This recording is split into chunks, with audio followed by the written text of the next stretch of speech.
What's up? What's up? What's up? What is going on, Conscious Crew? Welcome to another riveting episode of the CTV platform. Of course, it is your favorite breakdown commentator. Okay, you know, we do it all over here.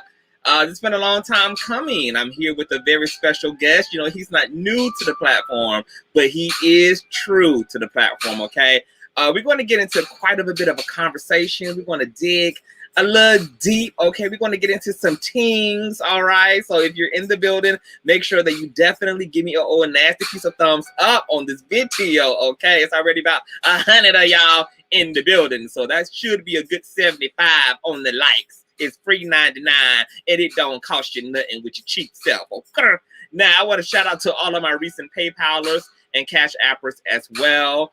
Thank you guys for your donations and your contribution to the platform. You know, I love you to death. Okay, if you're new here, go ahead and hit that subscribe button, child. You just never know what's going to come up out of the platform, and you need to be keeping up with everything, okay? Everybody needs to definitely have their notification bell set to all, so that you don't miss a beat, okay? So while you guys go ahead and share, and thumbs up, we're going to play an intro by a very, very talented individual, okay? Those who, the LRLers and CTVs, okay? The Conscious Crew members, you know, this is our pop, lock, and drop music, okay? You know, this was customized for our secular man himself. So share the stream out, and we will be right back with tonight's commentary. Okay. Hey, what's up, Larry, baby? Listen, this is just a little remix to remind you that you are still the shiznit. So don't even worry about Darryl the Bomb and his B-Team minions, because you had a purpose before they even had an opinion. You still got much love out here, and you are still winning. So let those haters hate, and let those trolls troll. Wow. They are just mad because they will never ever rise to your level. Y'all haters ain't on his level. Y'all haters ain't on his level. Y'all haters ain't on his level. Y'all haters ain't on his level. Y'all haters ain't on his level. Y'all haters ain't on his level. Y'all haters ain't on his level. Y'all haters ain't on his level. You ain't on his level. Here we go. We're gonna start with Darryl Moore. You ain't on his level. And I'll say your name, cause from the pits of the hell you came. You's a dirty old man. You came up with a lame ass plan. You tried to take Larry down, with a proof that was unfound. Shame on you. Find something else better to do. Cause that same ditch that you dig in is the same ditch your ass gonna fall in. You recruited Earl and his dumb ass ain't no smart. And as a matter of fact, I think you want Larry's feet in your crack. Damn!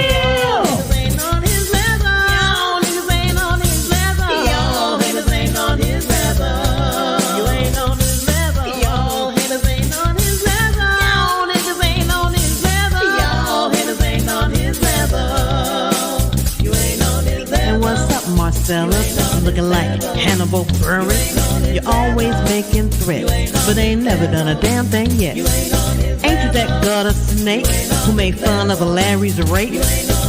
You'll say it ain't so, but when we saw you on a video, shut the hell up and sip your tea, because a badass you'll never be. All you do is talk shit with that lame ass 18 clip. And now we got Big Little Kim, who really just wants to sit in. I won't go in on you, sis, but you're so much better than this. And Roxanne, Darryl don't wanna be your man. He is just using you because he needs a thinking of you. Y'all haters ain't on his level. Black Mr. Clean. Y'all haters ain't on his level. Whoever the hell y'all be, you ain't on his level. Y'all the biggest haters I ever seen. Y'all niggas ain't on his level. Y'all haters ain't on his level. You ain't on his level. Y'all haters ain't on his level. Y'all haters ain't on his level. Y'all haters ain't on his level. You ain't on his level. Y'all haters ain't on his level. Y'all niggas ain't on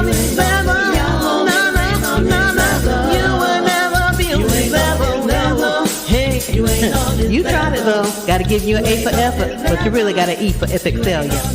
Now go cry in the car.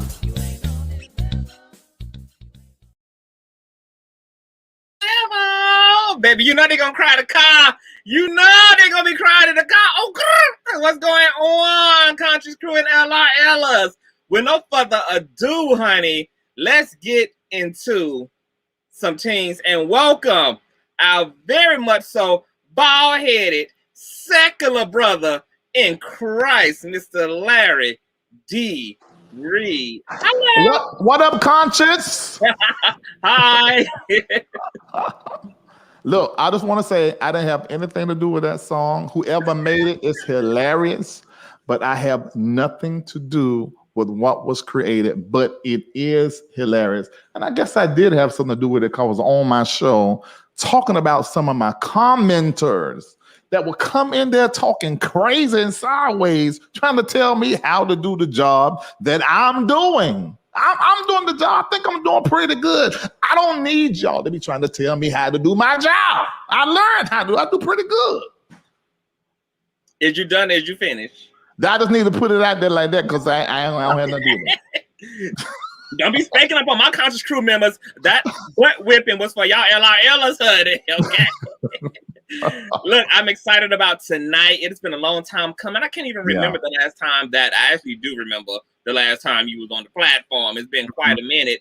There's been a lot of life. There's been a lot of money. There's been a lot of success. There's been a lot of blessings. There's been a lot of levels accomplished. There's been a lot of leveling up since our last time here on the platform. So you know I'm gonna get all up in your business and stuff here in this interview, in this dialogue today. Okay.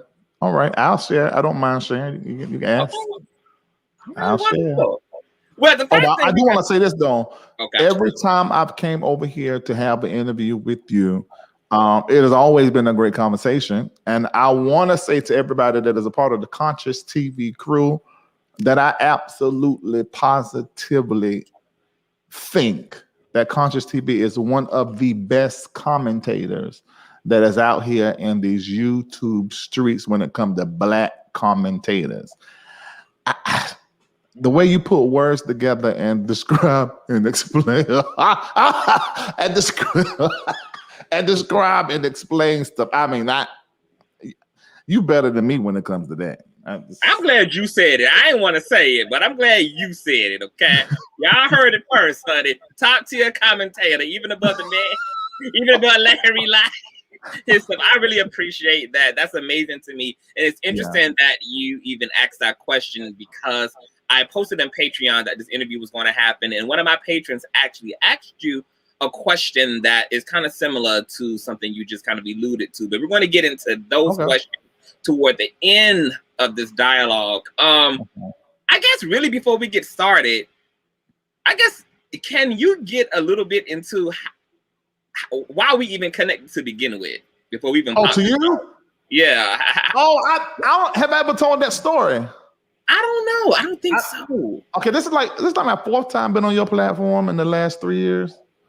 Fourth time. Okay, well, let me go ahead and tell you the story. Yeah, like the fourth time. Yeah. Okay, so when I was getting into the whole YouTube thing, I began to scour the internet. I would just type in certain topics, and there was a particular situation that happened between me and another blogger who's you're right. who's really known, that particular female. And I had done a clapback video. I felt horrible about the video. At the time, Vincent Terrell Buddha Hill was sitting beside me while I was doing the Larry Live show, and we went in together. And it was bad. You know, so I took the video down. I mean, it was only been a whole day. It was 65,000 views. It was going viral. And so I took it down. We put an apology up the next day. It was not the best way to represent the brand, but we saw other people commentating on it. And I saw your commentary on it. And it was so spot on. And it was such a bloody laceration. It was a murder, using so many descriptive terms on what you thought about this particular person. I was like, you know what, I really feel bad for this person, the way that you drag them. But when you begin to explain and really get into what was happening psychologically, I said, wait a minute, this dude is insightful. And so I went to another video. You was talking about meditation. Then I went to another video. You talking about the difference between Christianity and Buddhism, and you really talked about how you raised in Christianity, but you found Buddhism, and you sort of merged the two, and you explored other things, and it got really interesting. But your look was the first thing that was the thing that would have made me click off. I mean, you talking at 2017, maybe 18? No, 2018. So I'm not the same person now that I was then. And so when I said, oh my, this look like a woman. This is so pretty, like a woman, just pretty like a leg, but they got a whole beard. So I sent it to Shamako, Vincent, and Kendall in a thread. I said, look at this dude. I said, look how he looked.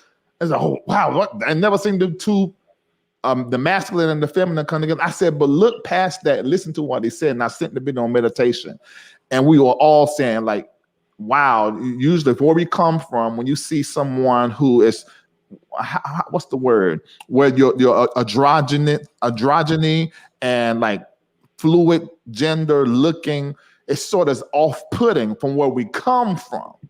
But I just fell in love with you. I fell in love with the wigs, the hair, the piercing, the tattoo, the way you talk, your point of view. I absolutely love you. And I found you to be a very unbiased, honest person. So I love you. That is a great origin story. While we there, can we just spend a few more minutes? Can you tell these people how we be having sometimes drag out sessions in our friendship? Can you like can you really emphasize just how unbiased CTV is? Yeah, very unbiased and irritating at times. But the thing is, the Scorpios.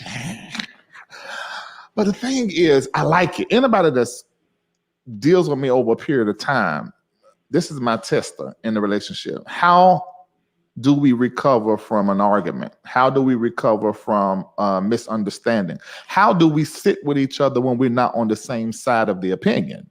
And we have worked through that, came through that, and every time we just come right back to the space to where I think our agreement is somewhere in spirituality. When we get in spiritual conversations, it is a very magical conversation because you're a mystic and I'm a mystic.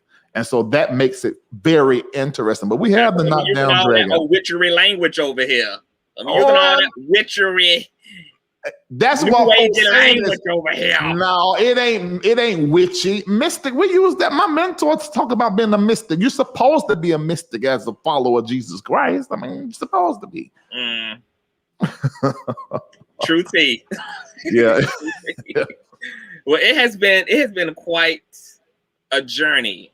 Even things that have happened over the recent years have been, I think they amplified a bonding and an understanding. Yeah. That so in a very short amount of time, we've gone through a lot of things together and experienced a lot of things together. So that's been a really interesting journey.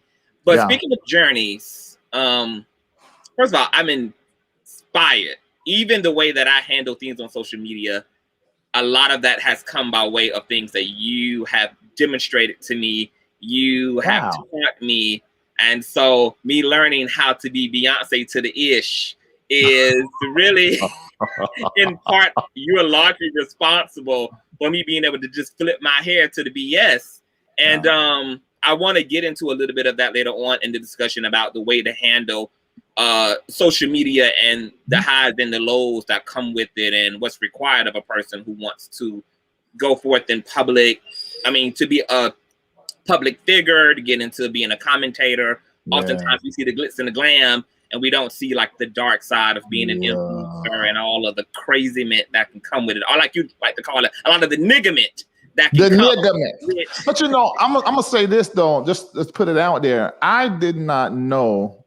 I wanted to make an impact on what I did and what I do. I didn't even consider that it would cause me to become popular. And I can go to New York, California, Texas, anywhere, and I get stopped, when I'm trying to buy me something to eat or a pizza, an apparel, or check into a hotel, and Larry, I didn't even think about it being like that. I didn't think about that part of being good at what you do or making an impact. So that wasn't what I set out to do. I wanted to impact the world. I wanted to dominate in my market. I still do in anything that I do. But I did not count up that cost. I also did not count up the cost of being a commentator. Being a commentator and talk about what is being talked about, because that's what commentators do. You talk about what's already out there. There's a certain way you have to do it. And I had to learn in front of all of you guys. I don't know how many lawsuits out in here, you know. So you for all your learning. You pay for all your wisdom. You pay for all your learning. Yeah. I try to share, though. I try to let people know. Did. Yeah, I try. You actually did, and we're going to get into that as well.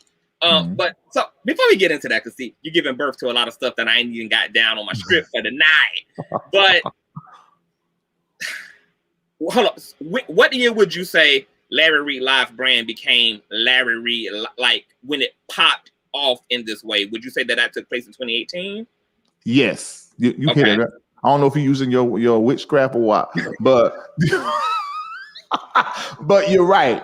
We started, I say we, because when I first started, you had Vincent that was telling me the topic for the day. Charlton was over there changing the things, you know, then Lisa would come in and out of the show when we officially started Larry Live in June of 2016. Prior to that, I was just going live for many years, talking about whatever, pulling on Lisa, pulling on Vincent, or just sitting there talking on by myself for many years about whatever was being talked about in the world, reacting to it, joking. I've been sending videos to Tyler Perry because he was looking for certain talent. This was years ago. I live in North Carolina.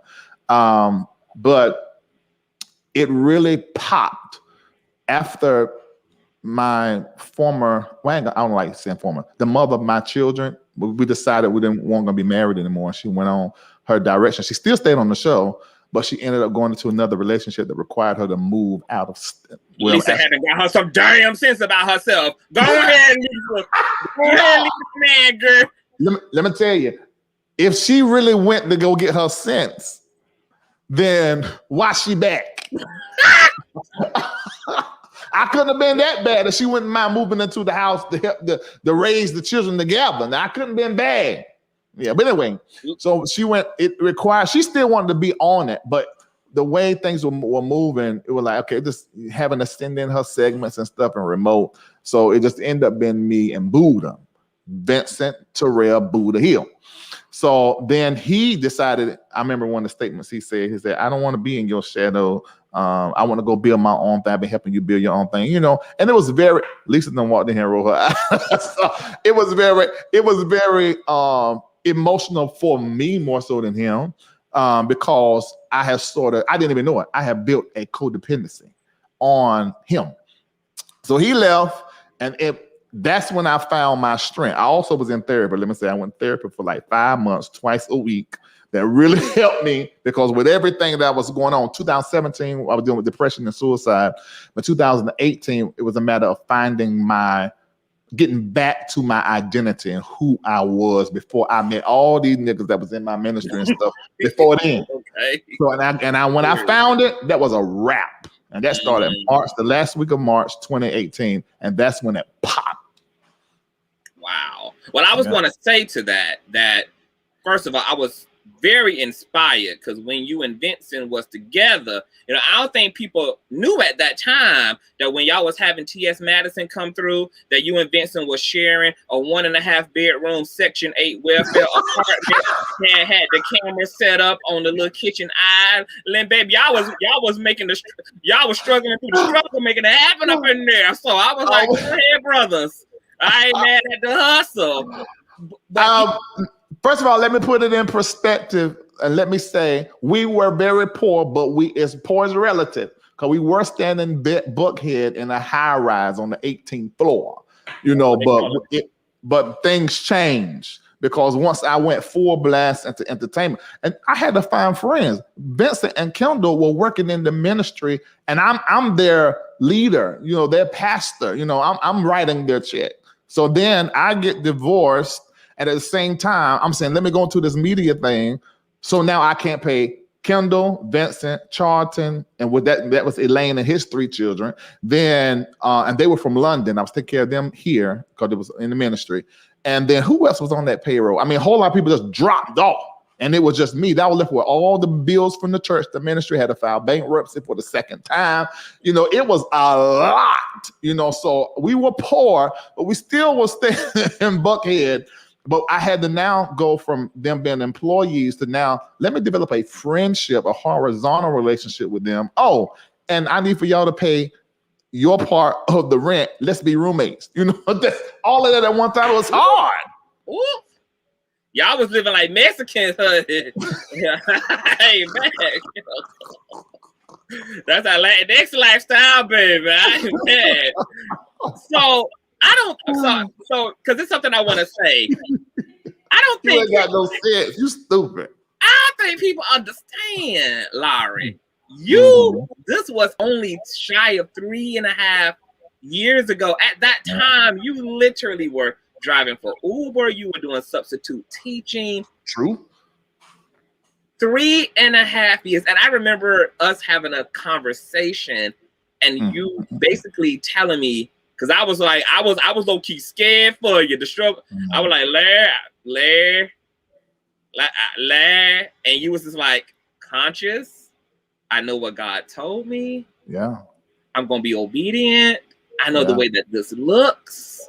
I know the way that it even feels at time, but I swear before and testify to heaven that I heard God speak to me about what I'm supposed to go forward into, and I'm going to lean into that thing. And boy, did you lean into that thing. And what was fascinating to me to watch you lean into that and surrender into that, despite what it looked like, despite what it felt like, despite some of the headaches that comes with shift and transformation and transmutation, is I think even a lot of the genre you ended up getting very popular in, you were even caught to that. I don't think a lot of people only the LRLs who were there from the beginning of it really saw how the church sector called out to you.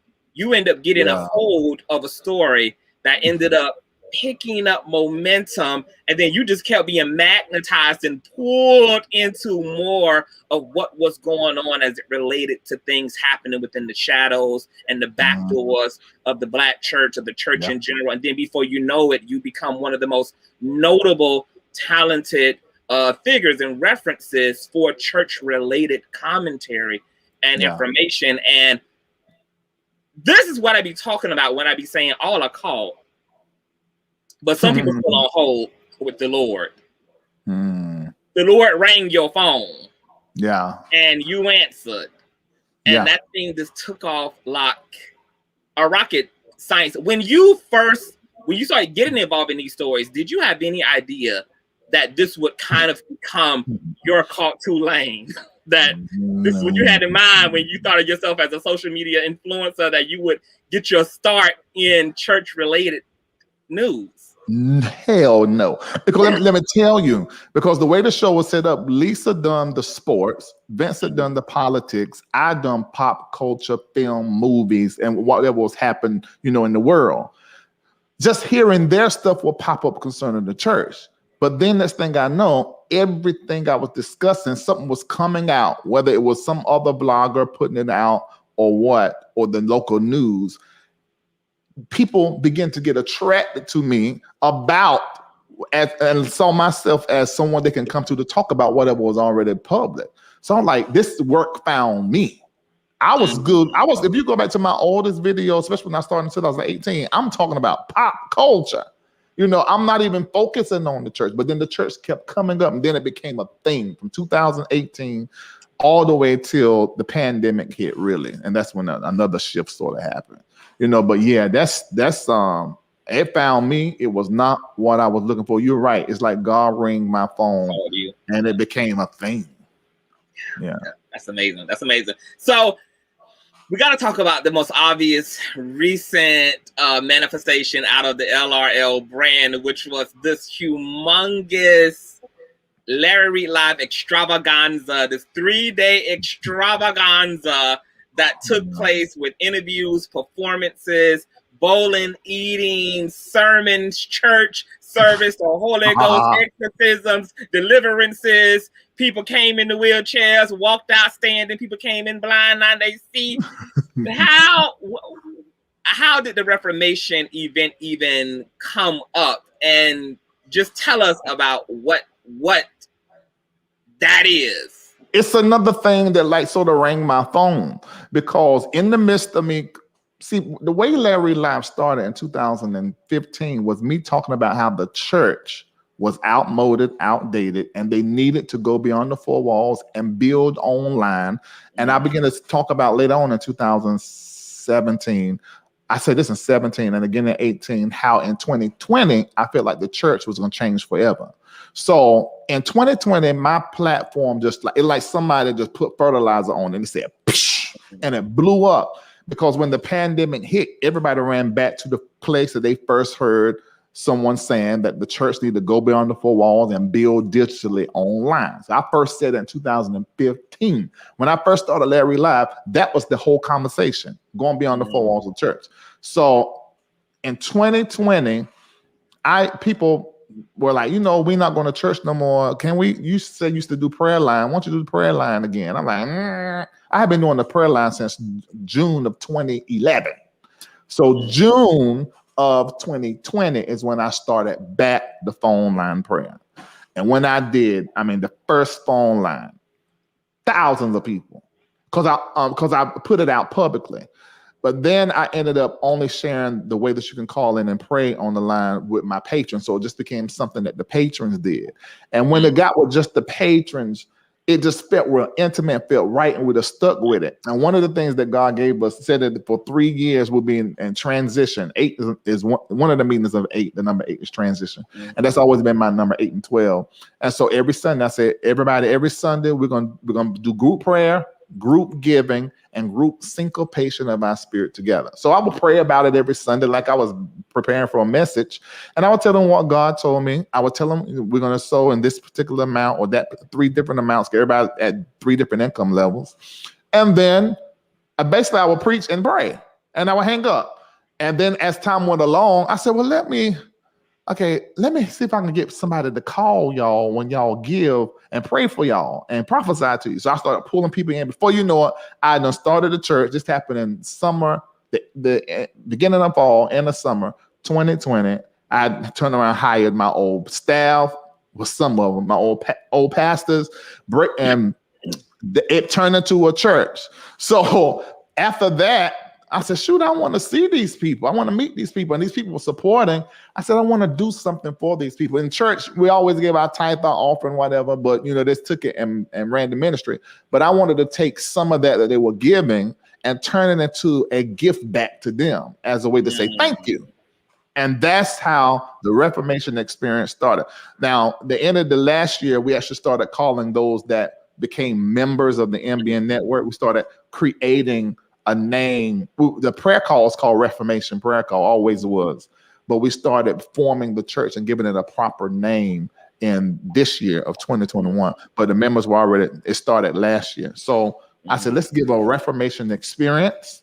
And we started planning. So every donation they gave, whether it was tithe, offering, or $1, we counted it from January 1st all the way to June 24th. And if they gave over, whoever's at the top tier of that giving, those 100 people, once they got here, I paid for their hotel, I paid for their entrance into everything. I covered Honey had us on first class flights, and honey had us sit up in the thing. I wasn't mad at it, baby. I said, Indiana came a long way, baby. This is it. I have to rob this nigga later. Yeah, so those 120 people were in at the Friday night bowl. I rented out the whole place, open bar, food, fun, and games. So that was Friday night. Those 110 people they attended that.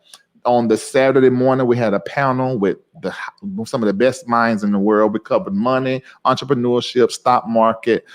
We covered sexuality, religion. We covered all spirituality. You would have loved that. You would have really loved that. If you're watching me, those of you in the audience, you would have really loved this if you were there. Then that Saturday night, I done a Larry live show taping. I interviewed Vicky Winans. I interviewed Ty Tribbett. I interviewed Deidre Hatton, and I interviewed Ma. She played Hattie with Tyler Perry, but on the road she's known as Ma. And I interviewed all 4 of them. It was spectacular. I can't wait to explain some of the stuff that happened even in the back behind the stage. Yeah. Then Sunday morning, prayer call like normal we do at 8 o'clock. We just did it in person. I asked Kurt Carr and the Kurt Carr Singers to be musical guests. And I, just like I do on the prayer call, I basically preached before we pray. And I preached like I have for 20 something odd, almost, how old am I? It's going to soon be 30. I'm 43. Okay, we just shy about 27 years of preaching, 28 years of preaching. And so I preached on that Sunday morning. It was crazy. It was stupid. And so that's how it came. It was bit by bit. That's just how it came about. You know, that Sunday service was the receipt I needed that you ain't a part of the Illuminati yet. I needed a confirmation. I'm like, Lord, you better let me know he's still with us. So not with the receipt on the receipts, baby. Oh, like, Lord. Sunday morning. That Sunday morning, though, we opened it up to other patrons. So any patron, even they wanted the top tier donations, we opened it to all patrons. And man, we count over 500 people filled that room on that Sunday morning, and it was good.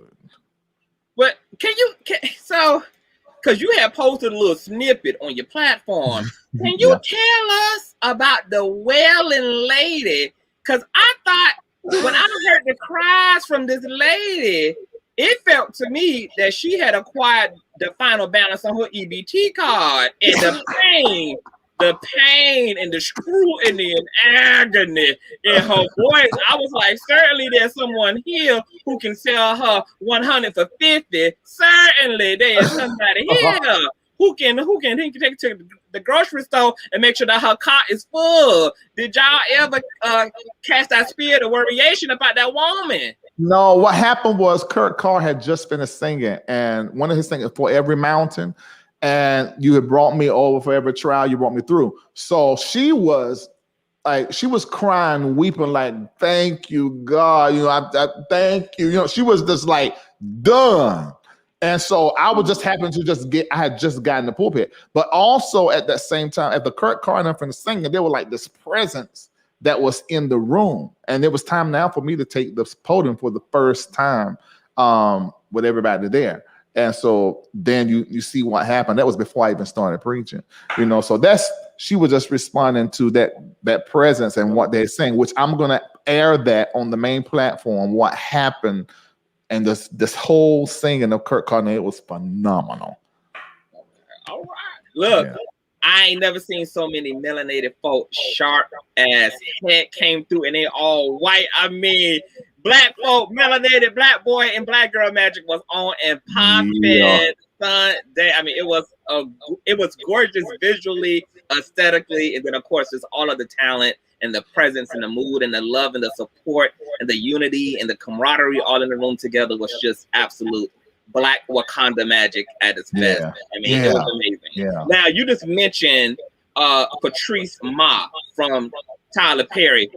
Her particular interview really was very striking and very personal for a lot of people. I mean, just the level of honesty and transparency she came to the sit down with. One of the things that stuck out to me about her talent, maybe you can speak a little bit to this before we move on, is I was low-key a little stunned and shocked by her speaking as a cis hetero woman, being so traumatized by the concept of hell in the church and how this really shaped her life.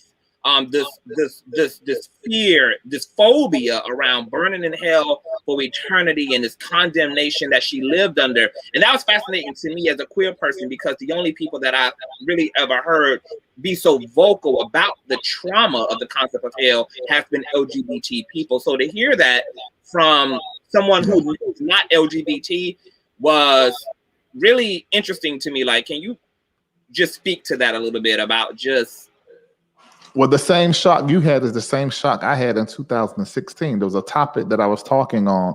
Prophet Brian Karn came in the comment section and it caused a conversation to happen between me, Lisa, and him while he was typing about hell.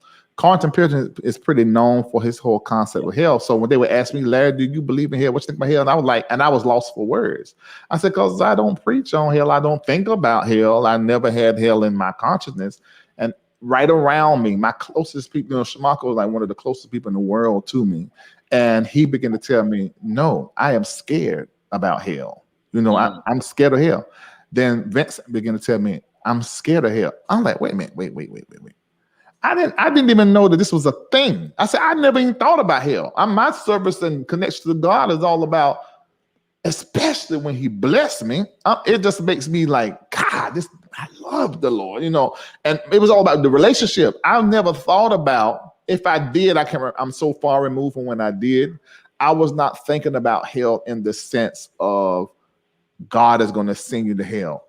I wasn't thinking like that, and I never really believed that. We would play about it, keep on, you end up in hell, that kind of thing, but it never was a fear for me. But I am learning that most church people, a lot of church people, have been converted or gotten saved because they're scared of hell. So what you saw was actually how a lot of church people, especially pastor kids and stuff, man, they're scared of death for hell. Wow. But I'm going to be honest, Larry. I want hell to exist because there's some people I want to throw in there personally. There's some folk I want God to send straight to the hot place. So I don't mind hell being a real thing. Because I got a few people who I feel like will certainly qualify for the trip and the stay. So you don't necessarily believe in hell? I believe I believe in a hell. I do believe. I don't believe in what has been said, but I do believe in a hell. I believe in a hell because I have experienced it. I have seen other people's in it right here on earth. So I do know that hell exists because I know people that's in hell right now. Amen. All right. Moving along. Hey, we ain't gonna get you canceled today. So talk to us about this documentary that's coming out, because I am epically excited for this documentary that's being had. What can people expect from this documentary that's maybe different from your reality TV show, that's maybe different from your candidness on your own platform? What is the documentary going to be giving up? Me, on my personal pain, my personal confusion, the issues that I've had with, because I've always been the person sitting right here in this chair, even as a child. So my difference was seen a certain kind of way. In the country, if you're different as a man, then you are automatically gay. You're automatically you're all these other things as opposed to just different, a divine different. You are a wrong different that is weird and strange. So we still toying with what the title of it is going to be. Reading Things My Way was actually the idea I had some years ago. But then when it was time to actually record something, it was this documentary that I wanted to record. But it just seemed like we should have went ahead with Reading Things My Way, and we did. 12 episodes. You go to vimeo.com/ondemand/RTMW, and you can rent to watch all 12 episodes. And you need to, because we're going to start back airing the new ones in December. We start back taping in November. But the documentary is almost finished. They've been taping for 2 or 3 months. They went back to the cut where I'm from and interviewed people from my childhood, and my cousins, one of my siblings, my parents, both of them, and they said whatever they wanted to say. And then you see me in my interview react to some of what they said right immediately. And I'm like, what? I think I'm going to have another one because they're interviewing 3 other people. So I'm probably going to have to record again a reaction to some of that. But yeah, this is going to be, and we're airing it on the public platform. You won't have to pay. It'll be on the Larry Live Facebook and YouTube page. I'm excited about it. I hope that people can learn the where I come from and the pain that I come from, and I understand my purpose a little bit and the lens that I have and what I do. I'm telling the folk right now, first of all, if I still have an echo, please let me know if I have an echo. Hey, official campaign, hi. If I have an echo, please let me know if I still have an echo. But the things coming in that documentary, Larry, you know that you about to give the haters something to talk about, right? I don't care. If people think they got something to talk about, baby, they ain't seen nothing yet when it comes to what's going to be going on in the documentary. Yeah, I don't care. I mean, let me tell you something. This is something that my mentor said, and I'm living by it right now. I want to be on the mouth of every talking head. The only thing I want them to do to make sure they spell my name right. That's it. Because you're an employee. You know what? I am done. This is where narcissism goes right, y'all. I'm just trying to say, hey, I understand this business. I understand this all right. business. Do I still have an echo, you guys? I just unplugged my professional microphone. Maybe it's coming through better.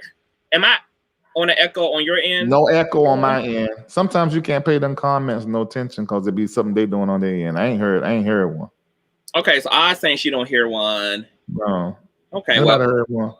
Okay, well, let's just. So, speaking of the past and people and friends and childhoods, we see that you and Vincent, aka Buddha, have reconvened y'all business. Now, I had thought that Vincent was still mad because you had put a padlock on the refrigerator and told nobody they could shoot up in your house.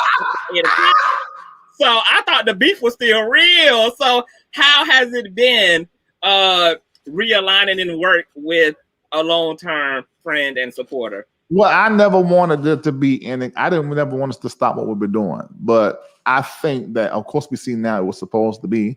It was just we're supposed to be connected in a different light, in a different way, and the journey to get to that clarity and that understanding took a few months for us to get clear of that.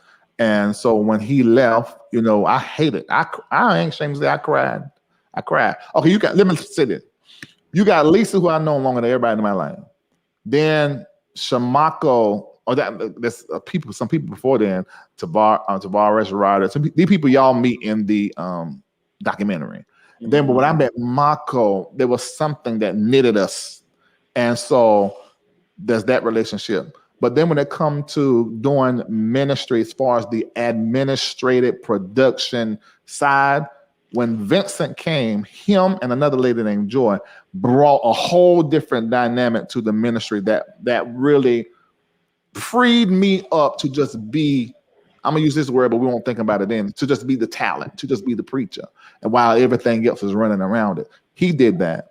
And so our connection, when me and Lisa divorced, when I was about to marry this other lady, I only was engaged to one other woman. Two women in my whole life. Lisa's one of them, and then another lady. I'm just going to say her first name is. I'm going to say Jay. I want about harassing nobody. But she was an older lady, beautiful lady. We were about to get married. I asked her to marry me, and she accepted. But we didn't go through it because we realized that 1 hour tie. And through everything I went through, loss, wins, loses, getting to the industry, all that, Vincent was right beside me. Because Vincent was my first, well, actually my first assistant was Shamako, but my first official paid assistant was Vincent before Kendall. And so Vincent went from like personal assistant to like admin, assistant, so he helped run everything. So I didn't even realize until it was time for him to leave in 2018. Oh, I am really connected to this dude. And so it was me that was Vincent. If he cried, I ain't see it, but I cried in front of everybody. I went through the whole changes. He was just moving on the other side of town, and I was going through all changes like he was just leaving forever. I was codependent, and so to have really when we weren't talking, because he was going his direction, and of course there was some, okay, you left me, and like, I need to leave you because there was some of that didn't even last that long, really, until some popped off. But then we got past that. But it was never any love lost. it was just life. And you got to remember, when I was pastoring and all of the leaders, we were all kids. I'm just 43 now, but I pastored for 20 years. So I pastored from 19 all the way through my 20s until right when I got into my 30s. Then I started going some different direction, all the way to my mid 30s almost. So we was children. So all of that played into, those dynamics of boss and all of that. And then we never took time to be friends until after the church stopped. So all of that was going on at the same time. Was a whole lot. But now having him back around, he knows me, how I work and how I move and how I like them. He knows it. So it's so good to have him back around. I ain't got to do a whole lot of explaining. I focus somewhere else. So it's good to have him back around. I'm sure that he is so happy to have me back in his life too. Well, he just said he cried too. And let me tell you, he said it in? He said he cried too. He in the comment section. Huh? He in the chat? He in the chat. The whole family in the chat. He said he cried. Buddha was a mess. You had this man was even trying to grow his hair back. He ain't got a bit of a healthy follicle left on his head. This man was so deprived and sad, suffering from withdrawal. He was going to grow a whole head full of hair back. I said, Vincent, it's going to be okay. But he got his swag back. And, relationships have to evolve in that way. Especially between men. A reason for everything. Two men. It's... men is and you an Aquarius. Yeah. And he's a Gemini. Which explains why we're so connected. Because my mentor's a Gemini, my dad is a Gemini. Me and Geminis is like me Scorpios, me Aries, me it's Leos. I mean, it's this thing. So that explains why, but we are niggas. So nigga mint. That don't always work. It always work. But we passed that now. I mean, the ego's out the door. Yeah. Hey man, all right. And we want to give a shout out to Kwame Brown in the chat. You and Kwame need to have a talk. I think y'all could have. I've heard a lot about him. I would love to have a conversation with him, actually. He'd come down here to Atlanta. He need to have a conversation with me first, though, before he have a conversation with you. But yes, need to have a conversation. That would really be dope. Shout out to Kwame Brown. So a lot of people are like rearing over you and Lisa's relationship. They want you to get your mind right. Give this woman who done put up with your narcissisms and your Aquariusness, who done put up with you being skinny, you being big as hell, then skinny again. That they just want you to go ahead and be good to that doggone woman. What is going on? Is you gonna secretly propose on Valentine's 2022? No, I'm enjoying being single. Let me give you the true story. Lisa left. I don't want to hear nothing about what happened before. Lisa left me. She was another person I cried over, but I cried over her live. We were still having church. Remember, the church didn't stop till January 2017. So we had to do the live with the church and the live on Larry Live to tell them everybody we were divorced. We done that publicly. We even brought her, the person that she married, on the show to talk about that. And I busted out crying. Yeah, we did. It's not up anymore, but if you're LRL or you watched, it was a long live. There's no need for, I think transparency is a ministry. So we just keep it transparent.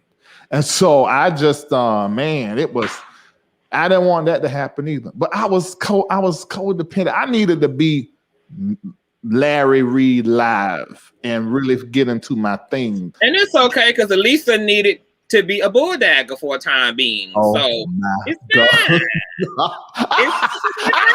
She gonna get you. She gonna get you for that. It needed to be something.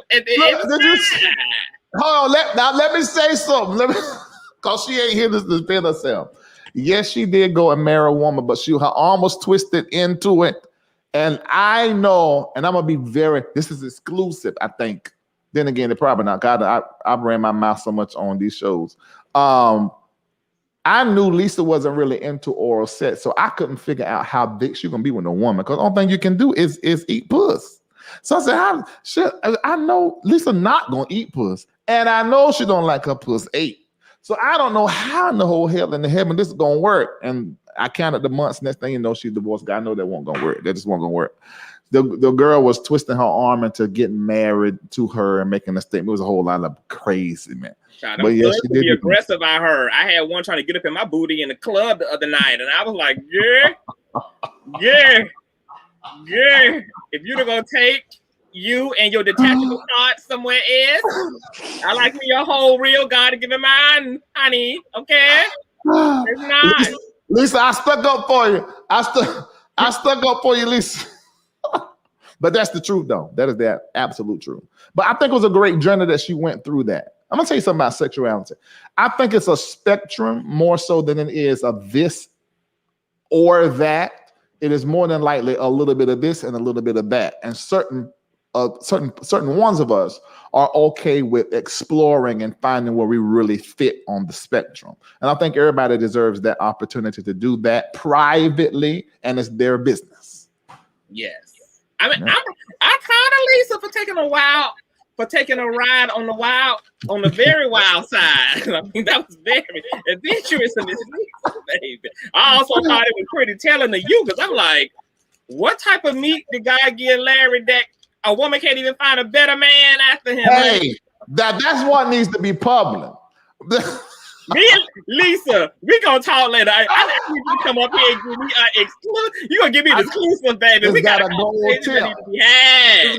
Period. Now, speaking of you and hold on, before we, you know what? No, I'm gonna ask you.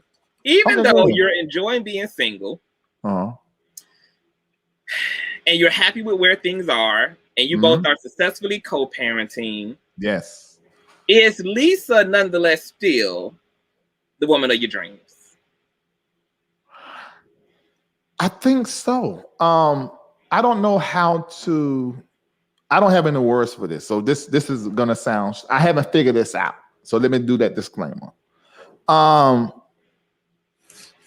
It's strange because I'm clear that we're not married. I'm clear I don't want to be married right now. I can't say that I want to be married later. I'm not objected to it, but I'm not saying it's something I want. Right. But when I am in a situation where somebody's asking me to date someone, I've been introduced to some beautiful women that sort of fit the mold, but I still find myself comparing them to her, or I'm concerned of how my kids are going to look at this lady. She's going to be a good example for my children.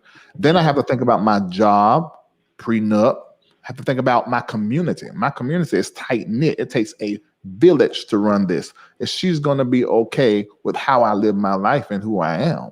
And if I get married, I want my own space. I don't want you in my room or in my bed. Oh. That's not what I want. So I have all these different things. So my mind goes in that direction, and I say, forget it. I got to go be successful and just throw it all away.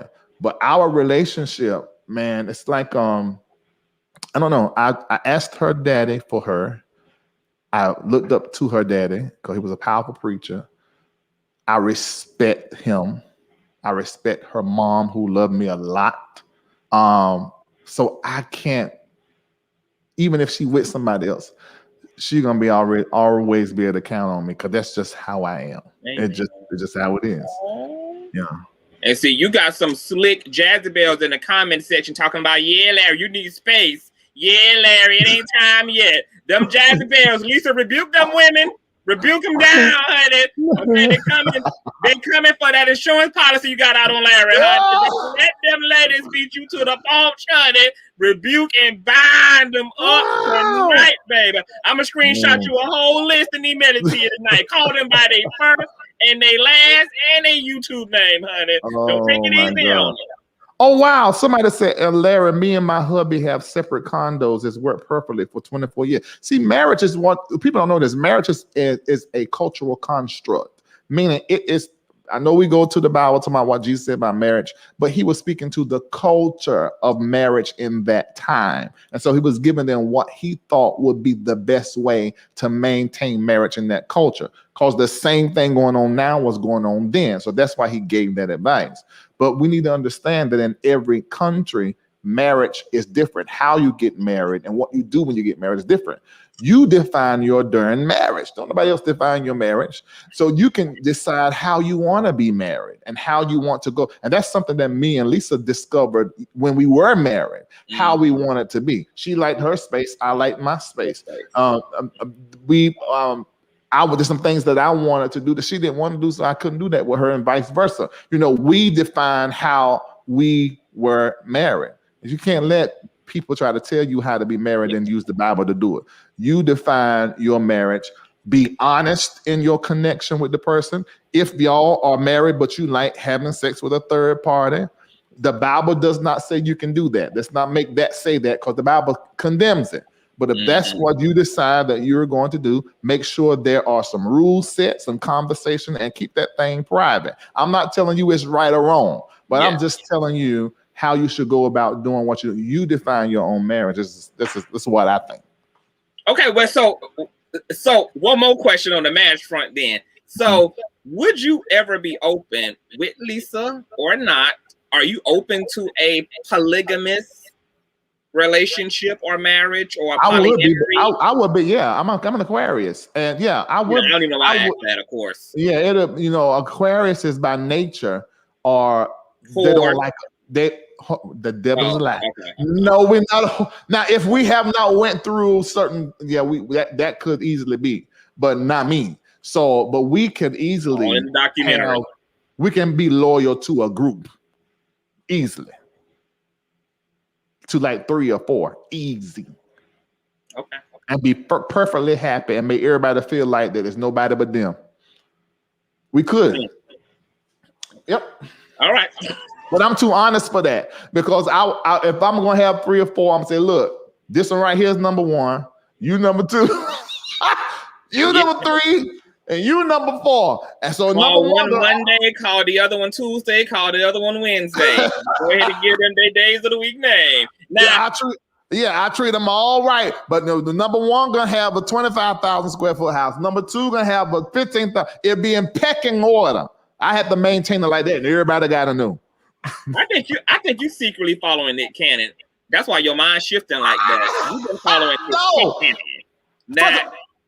Okay, people gonna take this conversation and play with it, but I'm just being honest. I'm just telling you what the truth is. I ain't bad at it. It is there a double standard? Can the women have other men? They can. Okay. That's the thing. If you're moving in integrity and honesty with who it matters, see, everything ain't gotta be everybody's business. If you're being honest and integral to who it matters, that's all that matters. That's all that matters. Right. Okay. Yeah. You can't be playing with people's hearts. Nah, you can't do that. That's true. Yeah. So no matter whether you want one or more than one, just be integral for her. It's about the integrity of be honest. Whether you want a man and a woman or not, just be integral. Just be integral. Period. No. Lisa said, y'all, I'm not waiting on Reid. Let's get that clear. My inbox is open. Yes, honey. If you are a same-sex attracted woman, Lisa is looking, baby. Oh, she is. Okay. She's taking applications. Conscious, she is going to get you for that. I'm just helping her out. I love Lisa. I want her to be happy with a masculine woman. Okay. So speaking of you and Lisa, your babies, your beautiful daughters, how have the kids adapted? Because we learned, first of all, oh my God, reading things my way was very honest. Yeah. Very transparent. It was such an honest, nuanced look into your relationship and your parenting and your family dynamic that it even made people who love honesty uncomfortable because it was that nuanced. First of all, before we get to reading things my way, how have the kids adjusted to being a part of a family in media? Like, how are they dealing with that? They kind of remind me of Kendall and Kylie, because, you know, we got to see them raised up on television and be a part of a media mogul family. Like, are they lit and like, hey, like, we them girls, or are they still a little like nerve wrecked by all of this? To be quite honest, they would have to answer, but I can only tell you what I think from watching them. What I think from watching them and listening to them, I think it's difficult because, you know, we had the privacy to grow up and discover who we are and what we do, make them stupid choices and decisions. But when my daughter do something stupid, like get a vape pen, put marijuana in it, and sneak it up in my house, or sneak a nigga up in my house before my cameras got up, it becomes everybody's business. So that is difficult because that isn't what we had to deal with. Now, our parents did tell the neighborhood what we done, but they didn't tell the whole world, you know. So that is what they have to deal with. Someone would say, well, then don't tell it. No, you know, if you're in my life, your life is up for grabs. Ooh, okay, wait a minute. Put a pause right there. So are you telling me that these babies didn't get necessarily a choice? No, they don't. If you reap the benefit, then you also have to deal with the repercussion. Well, I can't wait to read the tell-all book they're gonna be writing at 18 years of age, honey. they can. Come on, baby. Yeah, they can. They can serve that back up to me. They can. But right now, I'm serving it, so that's how it is. So I just imagine that can be difficult and off-putting, but it can also cause them to learn something early that most of us had to learn late. I can take people talking about me saying any and everything. I don't even really care. Yeah. But I had to learn that and build that thick skin. But they can learn that as teenagers, and that will be a gift to them. Yeah. Well, you just hit on something amazing. Like, they having a masterclass experience in life right now as a result of being thrown into the public space, because they having to learn what we have to learn as well as growing public figures, which is a crash course in the destruction and crucifixion of your ego, which is really the thing that's ultimately getting in the way of your personal happiness. Most people don't really know that until your ego is now destroyed and you realize, oh my God, there's so much liberation and peace on the other side of being able to have a spiritual middle finger, not caring about what people think, how they perceive me. There is something very freeing and liberating about that. So have they adjusted to having their father dragged and roasted online? We had to sit them down and say, okay, this was like maybe 2 years ago. We have to do it every so often. I'm pretty sure Lisa do it on her own as well with them. You may hear this, you may hear this, you may hear this. Here's the truth. And then that's enough for my children. So you can say anything. You know, I think they're going to be better than us. Because they don't even care. They're like, we know our parents. We know everything about. We know more about our parents than y'all do. Okay, all right. So shout out to the girls. Be strong, honey. Continue to reap the benefits.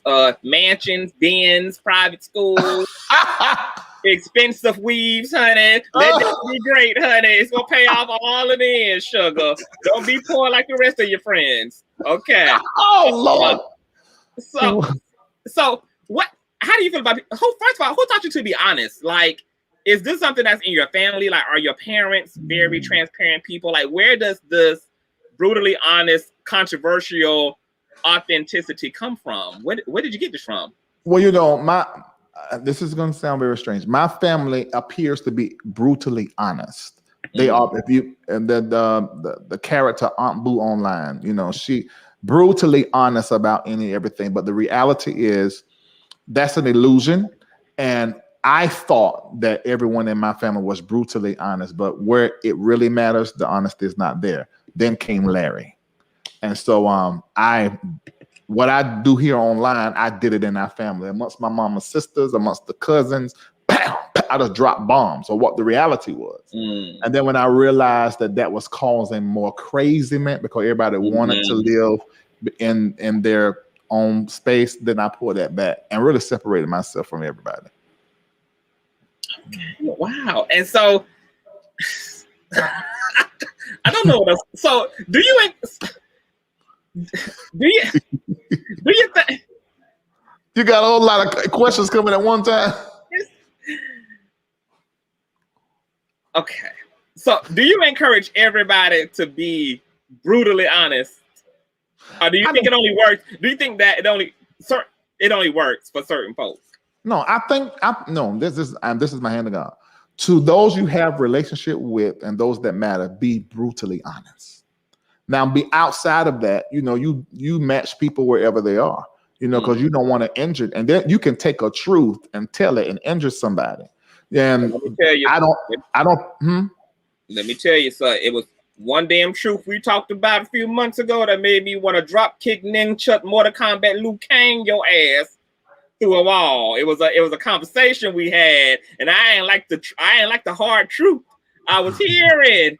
And I was like, I'm gonna have to find my hit list and put Larry name right on that thing. And I know who he think he is. But you're right. But that adds to the evolution. And at the end of the day, like, you have to, whether you agree or not, you have to put respect on it, because I think honesty is an act of love. Ooh. And I think it can cultivate a deep sense of trust as well. So I think, wow. Oh, I love that. Yeah. Everybody should type that in your chat. Everybody should type honesty is an act of love. That got to go in this. My God. See, that's what I'm talking about. But see, this is how our conversations go. And that goes back to how we met, and reason why I absolutely love you. It's because there's something when it comes, because you're a mystic. So they somehow another I love it. That is beautiful. Honesty is an act of love. You Jesus. Okay. Don't even get me started. So let's this conversation is this next question is so interesting to people. And I don't know what the obsession is, even though I do know what the obsession is. Okay. Your comfortability, your profound sense of comfortability in your masculinity and your sexuality. Since you've been on the scene, your orientation has been almost as questionable as your ex-wife's. And I am just trying to figure out what is the obsession. So how are you, why are you so comfortable? And like, because you haven't switched up, you ain't added no extra bass in your voice, you ain't stopped supporting LGBT causes, you ain't altered yourself in no way despite any of the criticisms or variations or concerns. Tell me about it. I don't care. I mean, it's like I said in my family, like most of us, all of us was molested. I remember giving myself to a few of my cousins so they stopped messing with my sister. I'm talking about, we were 8, 7, 8, 9 years old. Then my first relationship was actually with one of the people that was, now I'm gonna say molestation, but it wasn't anything where he was forcing me to do anything. By this time, it was just what we were doing. But he was older, so I guess you can call it that. But I'll call everything else molestation. What he was doing, I don't know what it is, but it was a relationship. So being that I can say that, I couldn't say that before. And I think people, when they're struggling in their own sexual identity, they do some things and some weird things in their head, and they create this some craziness. But I was able to sit down with the person that I was having oral sex with, and one time anal sex with, me putting my peen in their bread basket. And now that he has a wife and everything, and that was a relationship because he became like a mentor protector type kind of going on. And then he moved and left. And I had my first heartbreak by a man. So I was in a relationship with my cousin, third cousin, who we were in a sexual relationship. I would never say his name. I never do that because it ain't it. I want to say the names of the other ones that was actually forcing me to eat their butt. I want you to hear what Larry, you know what? Keep talking. Keep talking. I'm telling you the truth. This is the truth. So, I mean, there will bend over 6 of them, and you can imagine young boys don't wash. So there is Larry. I don't think we need certain. Yes, you do. Understand. Yes, you do. All my daughter's sitting right here. You need to hear this because people ain't gonna tell this. I'm eating out of their hairs the dingleberries. Larry, people gonna want you to wear a mask every time they meet you. Lead I them. was a child. We don't need all the bitches now. Yes, it was. I was a child, and then they maybe do that. They would say, eat my egg, lick it. No, they would say lick it. And so that became, which actually made me develop a desire to toss salad with the guy that I was with that was older than me, my cousin. Lena, that became a thing we did. That's how I first penetrated him, because it became a world. It became a thing. So that if I can tell that story, I can tell any story. I mean, and it took me years of work to get to that because I blamed it on devil. I blamed all of them, which 2 of them got killed, but that's a whole nother story. I blamed everything instead of standing in what really happened to me. Dealing with the pain, the embarrassment, because I felt like I was done wrong, because my earliest thought is the smell of a man's crotch. So I felt like God was trying to set me up to be gay. So like I didn't get a choice. I didn't get my first piece of puss. My first piece was peen. So I told this story on T.S. Madison platform. I think I told some of it with Tasha K. I wish you would have told the whole thing so you had to come over here and share certain details. Well, you're creating the In fact, you're probably going to have to tell me. Somebody has to test me. Okay, you're saying too much. If you feel like I am, but I don't feel like I am. I feel like I should share this. I think this should be shared. I understand. I think so. You're gonna find out if you think that's something my documentary is gonna really. But anyway, yeah, right. That is the reason why, because of what I went through, and then continue to go through. Because then I was drugged and violated. Later on. You were drugged and violated. Yes, it was a drink that I was giving now I look back at it, really was a house party, but all the saints were over there. But now look at it, it was all boys. And the 2 people at the church were the pastor and the co-pastor, but they were the ones, yes. And I woke up to pain. And that had never happened to me when I was getting molested. I'm talking about what happened to me. I'm a teenager now. Yeah. And so that I woke up to that. But things were so bad at home with my parents, and that even after that, they violated me. And I remember, because I didn't know what was happening, I remember I went to the bathroom and there was so much blood, it was black. And I remember calling my mom in there, she looking in the toilet, and we were trying to find out what was going on. And I remember what happened. And it was in that moment, I didn't even really see the violation as a violation. So I continued to go back. I just wouldn't drink nothing over there. I wouldn't eat nothing over there. So I would still go back sometimes. And I end up using that situation to get money from them. I did. I got. So what do you mean by that? You end up using that to get money from them? Okay, I'm gonna tell you, because things was the way that they were at home, and I left home at 17 years old. All the whole time I was in Wayne County, I could always go over there and ask for $100 or $40, and they always gave it to me because they knew what they had done to me. So I used that to put gas in my car, to pay my bills.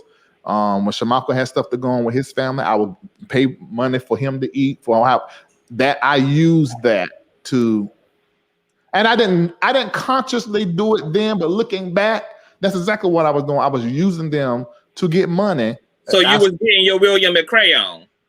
I don't know who that is. Sorry. Okay, William McWig, my bad. Her government name. Who is that? I don't know what it is. Yeah, I know. Okay. I don't know them. So so how does a person unpack all of that So yeah, how do you process all of that? That's the right question. Here it is. We have an ancestral situation take place, a same-sex situation taking place. Yeah. Violations of all kinds taking. So how? We know them violations won't nothing compared to the violations of my parents. The spiritual abuse and the sometimes physical abuse. because at 15, I got saved. And so I started hearing the voice of God and moving a certain kind of way. And my parents were in disagreement about the church I was going to. And so that caused a lot of ruckus in the home, which is going to be in my documentary. So I'm gonna leave that there. So I had to do a lot of work to just live. And my work at the time was meditation and prayer and fasting. And that's what I did. And I would do 50-day fast, 30-day fast, 40-day fast. I would pray 6 hours a day from like 5 to like 10, 11 in the day. Then I would go back sometimes at night. That's it. That's how I got through it. And those that lived in my home during those years know that is how I operated. As time went along, I started doing more work, so I ain't spending as much time in prayer, maybe like 2 hours a day. But yeah, that was it. I didn't go to counseling until after me and Lisa divorced and my kids left, and I started dealing with suicidal thoughts. Everything came up I never dealt with before. And then I went into the dark night of the soul in 17 and walked through that myself. 18, when I went to counseling, I thought I was going for that, but in my first session, I was telling her about what happened last year and suicidal thoughts and all that. She said, "You don't walk through the dark night of the soul. You don't need me." I said, "Wait a minute, yes, I do." She was like, "No, you don't walk through. You should came to me then. What else can I help you with?" I said, "What?" I said, "Well," and I found out. Here was walking through parting them seas, honey, letting the divine feminine take care of that bruised man up in there. Yeah. So then she said, and then I talked a little bit more. She said, "Oh, I see." She said, "You got to get back to who you are." And that was it. It was because of that woman, Karen Taylor. That woman. That's how Larry Live is sitting in this chair with knowing exactly who I am and who I'm not. Her. You know what's interesting, Larry, is that one of my spiritual mentors, Miss Iana Van Zant, she talks about something that I think we underestimate that's foundational to healing spiritually, emotionally, and mentally, which is something that we touched on just a bit ago, which is you have to, if you tell nobody else, you have to be able to look in the mirror and tell yourself the ugly, God-given, wholehearted, black ashy ass truth. You got to be able to do it. Yeah, that seems to be an act that has been integral to your own healing and reconciliation. I still do it. I mean, it's not difficult. But I learned to like the opportunity that I receive in being wrong or having to tell myself the truth or expose myself. I don't mind that. That is it causes you to grow. That's easy. Yeah. So with you being a man who has been through these experiences, so where has that left your orientation? Because I know that I'm Larry. My name is Larry Reid. My orientation is Larry Reid. I love everybody. Okay. Because I was going to say, I was going to ask you, do all orientations go out of the window when all the lights go off? Oh, and I done told y'all that same joke. I stand by that joke. If we was in a Kojic church and we all praying and having a good time and the lights go out in a Kojic Church of Gays in Christ Church, Church of Gays in Christ's church, and somebody began to sing in my mic, I'm gonna wait till they get to the end of the song. I don't care who it is. I'm gonna let y'all deal with Larry about that. We gonna push right. Y'all take that and you can make it mean whatever you want to, as long as you spell my name right. Larry Reid, R-E-I-D. If I got any witches and hoodoo priests, I'm gonna need y'all later, baby. We're gonna get Larry back on. We're gonna get him all the way back on the original track, baby. All right, baby. Y'all folk ain't gonna make me raise my blood pressure up here today.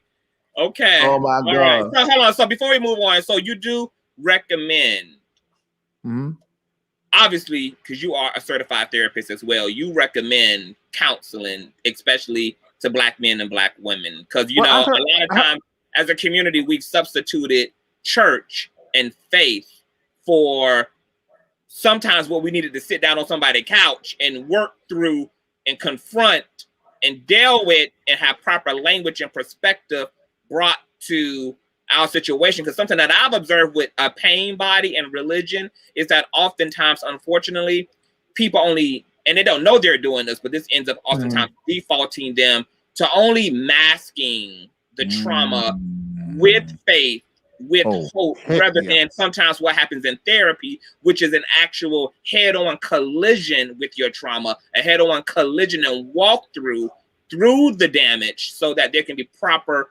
repairing. What do you say to perspective?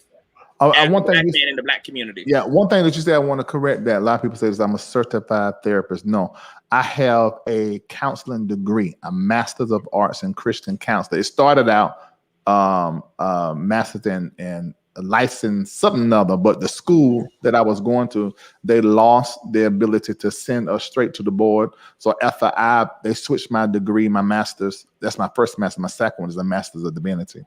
When they done that, I didn't go to school. I didn't go to the board to get the certification. Lisa has the same degree in family and, well, not the same degree. She has a master's in family and marriage therapy, but she didn't go and become a therapist because that's not our path. But I felt like I needed the education, firstly for myself, and also for others. Because what I noticed, spiritual counseling, which is what you're talking about, pastoral counseling, spiritual counseling, it's great. But sometimes you need clinical, professional counseling. And I was going to begin to do that. But what I did, I took everything I learned. I done my 2,500 hours, I think it was at that time in Lewisburg, North Carolina. I done what I was supposed to do, and I took all of what I learned and I used it in my counseling. There's a service I have called Life Guide, where I do counseling, coaching, and personal prophecy. And I used all of those approaches in that. And then I had a breakthrough school of counseling and therapy. And even my pastors now, they have the sheets when you sit down with somebody to go through all the steps, you know, I forgot what you call it. I can't think of it right now, but the intake sheets, you know, so I've created all of that. I used all the knowledge to help people. And if you're listening to me and you've been through any type of kind of trauma, I fasted, I prayed, I went to school for therapy, you know, to get the degree, and I ended up going to counseling later on. And I had lots of spiritual and pastoral counseling along the way. Do all of that, but make sure you do some clinical, some kind of something, because I am a pro. Go get your whole mind back. Well, I'm glad you cleared that up. I mean, I knew what I was talking about, but I had used the wrong word. You know, folk out here, baby, they'll dox you up. He wasn't no damn. He went to DeVry and got an associate degree. So I'm glad you cleared that up for the haters in the building, baby. We know you like it lurking. Yeah, I have four. Right. Count them four. I have 4 degrees. None of. I mean, I'm glad to have the degrees because you need it. If you in any industry, you get the education, you know, but you know, I stopped midway of my doctorate, and my D-Min, because I have a doctor of theology, but my D-Min, actually I only have 1 more year to go, but I ain't had time for that year. I mean, my whole dissertation, everything's practically done. I just argued my thesis and everything, but I'm doing some. I may go back and do that last year and finish it and get it just to have it, but it's not a must. What I'm doing right now. Yeah. You should, absolutely. Okay. Well, on to a lighter note. Who are you watching these days out here on these social media streets? Who you got your side eye on? Who piquing your attention? Oh, okay. I was just about like who I like, what blogger I like. Yes, like who you feeling? Number one, first of all, you're number one because you're so colorful. That's number one. I'm the queen and the king, of course. Yeah, you said the king and the queen. Is that what I'm talking about? Yes. You're very all of that. So I listen to you. Thank you. I like Tasha K. Tasha K is hilarious to me. She makes me laugh. She abusing the hell out of her gift, but I love her. I love her down to the ground. I love Armand Wiggins. He needs to take over radio. Period. He has a radio voice. He does. He's terribly talented. Yeah. I can't wait to see where that's gonna go. Then T.S. Madison. I love T.S. Madison. Love T.S. I love T.S. Madison. I like what's that dude? I like the Kevin man. Kevin Samuels? I love Kevin Samuels. Larry Reid, you better sign that damn petition to get Kevin removed off the internet. I am not. I understand what's happened. He's been attacked. Don't y'all jump on that train. Even if you don't like him, you ain't got to do that. But tearing down somebody else done built, no, that's his business, and he is a black man. Do not be a part of that. Even if you don't like him and you think that he's tearing down black women, then just say that, but don't be a part. Never let somebody in your community tell you to tear down, especially financially and business-wise, another black person. That is a horrendous seed in the community that has been planted over and over. That's going to keep us, never rising to the top. We just got to kill that. So I like him. I like Blaine. Timothy Blaine. Oh my God. I love him. I love him. I like Wiley. I like Shout out to the Wiley show. He is, Wiley actually sounds like King Jives sometimes when he's talking. You think so? Yes, to my ears. Really? And I think King Jives is hilarious. I think he's funny. Okay. Yes, I'm probably forgetting somebody. If I'm forgetting somebody, I am Somebody sorry. Said, have you heard of the lead attorney guy? Of the lead attorney? Oh, he's my new favorite. I like him. I spoke with him too. I really like the lead attorney. I really like him. I like him too. Yeah. Okay. It was somebody else somebody had mentioned. Somebody asked about Tommy Sotomayor. I never watched his stuff. I found about him through watching Kevin Samuels, because he was saying that Kevin Samuels stole his whole thing. So I didn't know who he was. Okay. All right. Yeah. I used to watch the Scorpion show when I first got it. I used to watch them a lot. Yeah. Okay. Anybody else on the list? I don't know. I may be forgetting somebody, but yeah. What's the guy that Tasha K mentored? Storm Monroe. I like him too. Yeah. He does good. The one he did like Celebrity Doctor or something. I believe so. I like him. Okay, yes. Yeah. Okay. Well, we're gonna need you to model her mentorship when it comes to me, okay? We're gonna need you to step your cookies up, because Tasha K be slaying her mentor role, baby. She be getting that thing together. Tasha, get your boy. I'm gonna email you later, sister. Okay, give him some pointers, honey. Yeah. I be sharing stuff with you all the time. You do. You all right. Okay, so speaking of speaking of bloggers, there's been a lot that's happened in the past year. You just mentioned King Jives. We know that a lot has happened. Where are you now with King Jives and maybe some of the other compadres in your sector? But starting with King Jives, where are you? We're good. I spoke with him just the other day. I think whenever you're doing anything,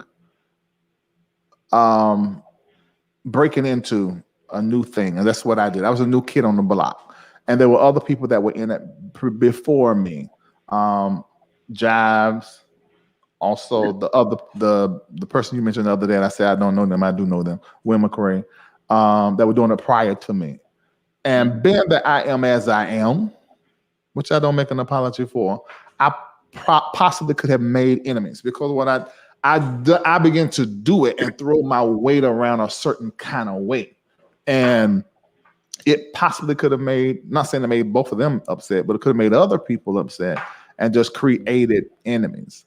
I don't apologize for saying I'm the best. I don't apologize for saying, I'm better than everybody else. Y'all niggas ain't on my level. I don't apologize for none of that. I mean all of what I'm saying. I mean, truth is truth. Yeah. King Jives is truly a king. Yeah. Ain't that nigga truly on Larry's level? CTV, is an even better talent and commentator than Larry Reid live. I mean, truth is true. I don't have no problem with that. I don't have no problem with that, but it could be a problem for some people. But I don't have any problem with anyone. I don't have any beef with anybody on the internet. Anybody you ever see saying my name and dragging or whatever, they have a beef with me. So there's nothing between me and them. It's all them. I don't have nothing with nobody. I mean, why would I? I don't see the point. Well, that's because you in touch with your talent and your purpose. The people who truly in touch ain't worried about nothing but they purpose and their talent. I see everybody's greatness. When I look at people, I see everybody's greatness. Now, sometimes you have to call a spade because you just out here and you're untalented. You know, I'm gonna say that too. But see, this is not where you need to be. You need to be doing something else. But yeah, I don't. That's not even how I'm wired, and I look at people and be like, oh yeah, okay, you good. I see what you're doing, you know. Well, speaking of that, because I personally know how good you've been to a lot of people, both on screen and off screen. I mean, you have been very supportive, both publicly with shouting people out, even potentially working with folk, allowing folk onto your platform, giving credit to other content creators. You don't have a problem saying anybody's name who you support, but you've also behind the scenes did a lot of things that were really beneficial to a lot of your peers. I mean, you even introduced me to Patreon. I know you introduced Jives to Patreon. I know there's another individual who Tasha K, etc. There's another individual who you've kind of been a little bit over backwards for him as well, which is what's really surprising. You allow people you gave people money, you helped to put $5 boxes into people's laps and chicken boxes. You allowed them to be able to pull up to the Bojangles a drive-through. You didn't allow folks to use the parking garage and everything. Yeah. But they repoed via cuz I mean you really been, you've been supportive. Well, I'm gonna say this. I don't like to publicize what I do for people, whatever it is. But I will say, as relates to that particular blogger, I'm gonna say hats off to you for doing what you've done for all these years. I don't have anything in my heart against you. You know that I do not, and I don't regret anything I've ever done for you, whatever that is. Although I heard what you said, Conscious, you ain't told one lie, but it's even more than that. I am protecting and covering, even as I sit right here. Well, don't be afraid to be completely honest, like we know you love to do, baby. But listen to what I said. Don't hesitate to put that brutal truth on there. But it's pointless. I mean, it's so long ago. I mean, what is 21? So what 17, 18? I don't know when it was, but I don't care. I don't care. So yes, I've been good to a lot of people who now are lying. I mean, just lying. But that's on them. They can live with that good. I'm over here winning. I mean. Well, God don't like ugly, and some people is so ugly, honey. Okay. All right. Yeah. So you also did a video a while ago titled "Don't Get Sued Like Me." Ooh. And when I was saying earlier that you've had to like pay for your wisdom and pay for your learning, that's literally come through walking through experiences and learning as you go as well. With that being said, like with social media happening now, people having the means to speak their opinions, even we're looking at what Tasha K is going through with Cardi B in a defamation lawsuit. I mean, what do you say to content creators now and those who are looking to come into social media who maybe want to do celebrity news or want to blog and report on others? How do we stay away from the lawsuits and keeping it within its proper boundary? Just okay, let's think. Well, do commentary. Don't get into the way that some people do stuff, digging up stories on people or taking different things. Don't do that. Just stick to commentary. Just do commentary and talk about what is happening. And use the word alleged and go beyond just using the word alleged, because what I'm finding out in all the different cases that I have had to deal with, if the plaintiff can prove that you have the intention to harm them, their reputation, and their way they make their money, you are going to lose your case in the court. So you need to use alleged and make sure that you are saying, this is not proven, there's no evidence of this, but here's what's been said.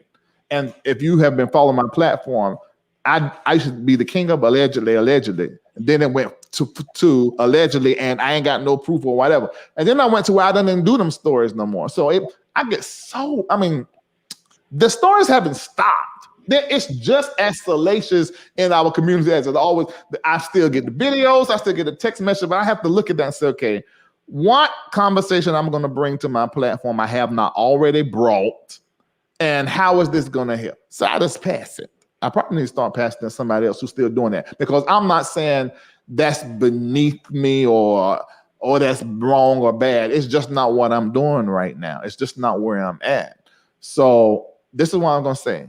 Stick to just telling the story, use allegedly, and make sure you are clear. There is no evidence. This is just, don't make it personal, because once you get your emotions in it, which I did that when it came to these pastors with their children, you get emotional about something, you go too far. And I've done that with some things. And that's what brought me to court. I never, ever lied on anybody. Never. But when you start drumming something and drumming, it's just not gonna look. I had to sit in court and watch my videos being played over and over in front of the judge, and they're going to this clip and that clip. And it sort of start proving, okay, your intention is really to get this person. It ain't just a story. You want to damage. And when it's like that, if they can't charge you with something, which I wasn't never ever charged with anything, they will shut you up. Don't mention their name no more. And that's what ultimately, happened. But in another aspect in one of these cases that I'm in, there was something else that was done that was improper. And so that's going through a different process now of appealing. But yeah, just tell the story, be funny, be entertaining, create the conversation, do the commentary. You feel like you want to do this, do this, especially if you're funny and got a little quirk in your voice and an approach. That's good. You got a certain signature look. Do it, because you can take this and it be your career, and you can help the people in your community and employ other people. So do it and enjoy it, but make sure you do it right, and let your purpose be the conversation. Don't ever get a purpose and tear down nobody and just go to fight. That's just not good. So basically, don't use social media for the personal. Yeah, you don't do that. Yeah, if it's that serious, go to court. Go hire you a lawyer. Go hire you a lawyer and start a whole case on somebody. Don't take it. That ain't what it's supposed to be for, like that. Do you think that other celebrities and people in media and people in popularity should actively sue more people? Do you think that things are getting out of hand, like we are seeing what Cardi is going through with Tasha, etc.? Do you think that people in power should be more protective of themselves, their livelihood, their reputations, etc.? I'm gonna say this: if you're a public figure, and like I said, I wasn't even planning to be known. I'm just focused on my work, but it is as it is now. If that is who you are, that is one of, like I said about my children, you reap the benefits, you deal with the repercussions. Just deal with the repercussions. Somebody talking, let them talk. Just talk. Unless they start telling something that is criminal and saying that you did something that is criminal and it can injure your reputation. When that happens, take their hind part to court. And you're going to win. I mean, just the law don't like it no more. They do not like it. If you look at how many cases, we don't say on how many, it always goes in against the blogger. So I just don't do that. Just do not do that. Do that if you're a blogger. But if you are because I play both roles. The position I'm in, take their tail to court, and especially because it's the only when you take them to court. Now they have the responsibility to defend it, to prove that what they're saying is the truth. Absolutely. And when they can't do it, then the hammer comes down, and it comes down in your favor. Yeah. I love the precedents that's being set because I think that there needs to be check and balances, period. And I am here for it. Briefly before we get to our last and final thing on the docket is, what do you say is the difference between you and other vloggers? Because oftentimes people have compared you and say, well, Larry talks about other people, he's up for grabs. I think there's a stark difference between you and a lot of other people, but can you, in your own words, say what you believe the difference is between you and other commentators? What's all stuff I mentioned? You cannot go to my platform and say Larry said something that was not true, or Larry said something that did not have receipts. I ain't talking about text messages. I'm talking about video. Surveillance footage. Right. Probably a fingerprint. You talk about shots with the blue light on. When you say, and this is the reason why I made up receptacles in the beginning when I first started Patreon. I said that word because it's a play on the word receipts, but also sometimes what we call receipt is only good for a receptacle, a trash can, because that's just really how it is sometimes, which I really have moved away from that a lot. And that's the reason why there's been such an upgrade in the way I commentate and in the content I do. And what you'll see me sitting across from somebody doing an interview. This is why certain people are trusting me, because these people all became LRLers because they had to watch and see if I was talking about them. So when they watched and saw the change, that's why you got people, pastors, who will sit across from me. I'm about to have a huge interview with a pastor that I talked about on my platform for a long time. It's gonna make everybody shocked. They're gonna be sitting right beside me here in the studio because they're seeing the change. I'm not out to get anybody. I wasn't ever out to get anybody, but some stuff did just become personal and I got passionate about it. I went too far. But I am in the business now of making sure that I am creating a conversation and also been a part of the solution as well. And that is the difference between me and somebody else who may do what I do, because I actually have the power and the money and the influence to work on the other end of being a part of the solution. Well, you just said something very integral, is that, and I think this is fundamentally a big contributor to your success as a commentator, especially in the particular field that you're in, is because you don't just have the tea and give the tea. You actually are interested in creating meaningful dialogue about what's happening, and you're willing to also see things from both sides and have a real darn conversation, if possible, a conversation of substance about something that's taking place. And I think that this has really made you attractive to the viewing audience, because oftentimes what people just do is just throw the so-called tea out there, have a circus show about it, and then move on. But you have people who are actually interested in really being like, what's going on here? Is there a systemic issue here? Or you have been able, out of the tea, birth conversations about a father fracture, being able to birth conversations about the issue of sexuality within the Black church. You've been able to actually give birth to conversations that need to be had amongst us collectively, us as a church body. And so I don't see that happening with a lot of other vloggers. And so I've always felt, you are distinctly contrasting from other people who you oftentimes get compared to. Before we move along, cease and desist. Do you want to clear this up? Do you want to clear up how is the author of cease and desist off of punks sending it still is? That cease and desist letters are still for punks. Now, let me give the context, because a lot of people didn't know what it meant. When I was singing that, it was because I was receiving cease and desist letters from people I knew had no intention of suing me, because what I said was the truth. They couldn't take me to court because what I was saying was the truth. So, and I don't want to call no pastor's name, but there was a whole leap of them because I was getting online telling you, reading them. So that's when I came up. Cease and desist letters off punks. Cease and desist letters off punks. Always got something to say, but when somebody else says you, no way, cease and desist letters off the punks. Because I was just saying what I wanted to say about whatever was public about them, and it stung when I talked about it, and I get it. So sending me a cease and desist letter is pointless. But when you send a cease and desist letter, and this person is actually lying and being injurious, the difference, and you have the coinage to sue that, you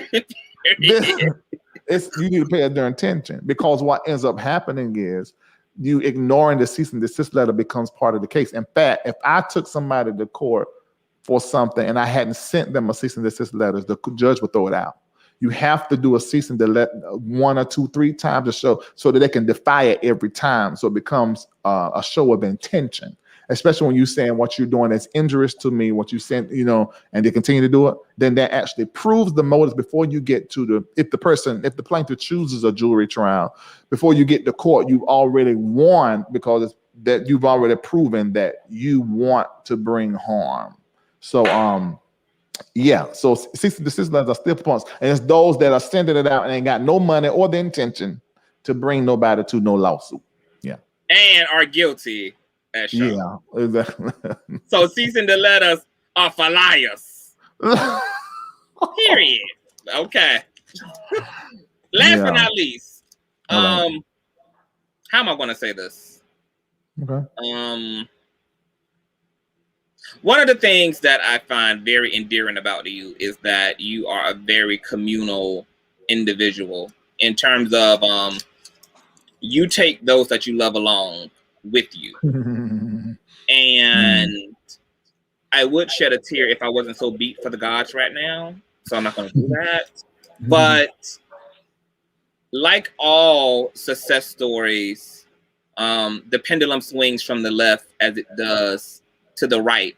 I'm sure in your own 61 years of living that you have witnessed other successful Black men, that you've witnessed Black men make it out of the so-called barrel, that you've watched and saw men grow and evolve in their finances and their brands and their businesses, etc. Now with you being one of those Black men who are out of that barrel, what is your perspective about those in the barrel? What is your take on your responsibility as an elder, or any perceived responsibility you feel to community, and those who are upset even at your success? Well, one of the reasons why y'all niggas ain't on my level, I sing it. It's a floss. It's a boss's floss, but at the same time, it's also indicative of a consciousness. It's not just about the materials. It's about a consciousness.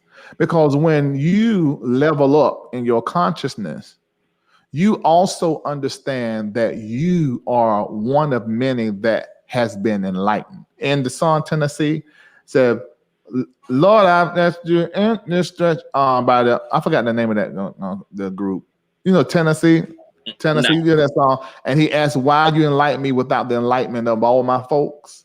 The people who start coming up, they're enlightened people. Their consciousness has shifted. And the reality is those in the barrel and those who are rising outside the barrel, they're not in the same consciousness. They're not on the same level of consciousness. So that y'all niggas is not on my level ain't about just chains and cars and houses and money. It is about consciousness.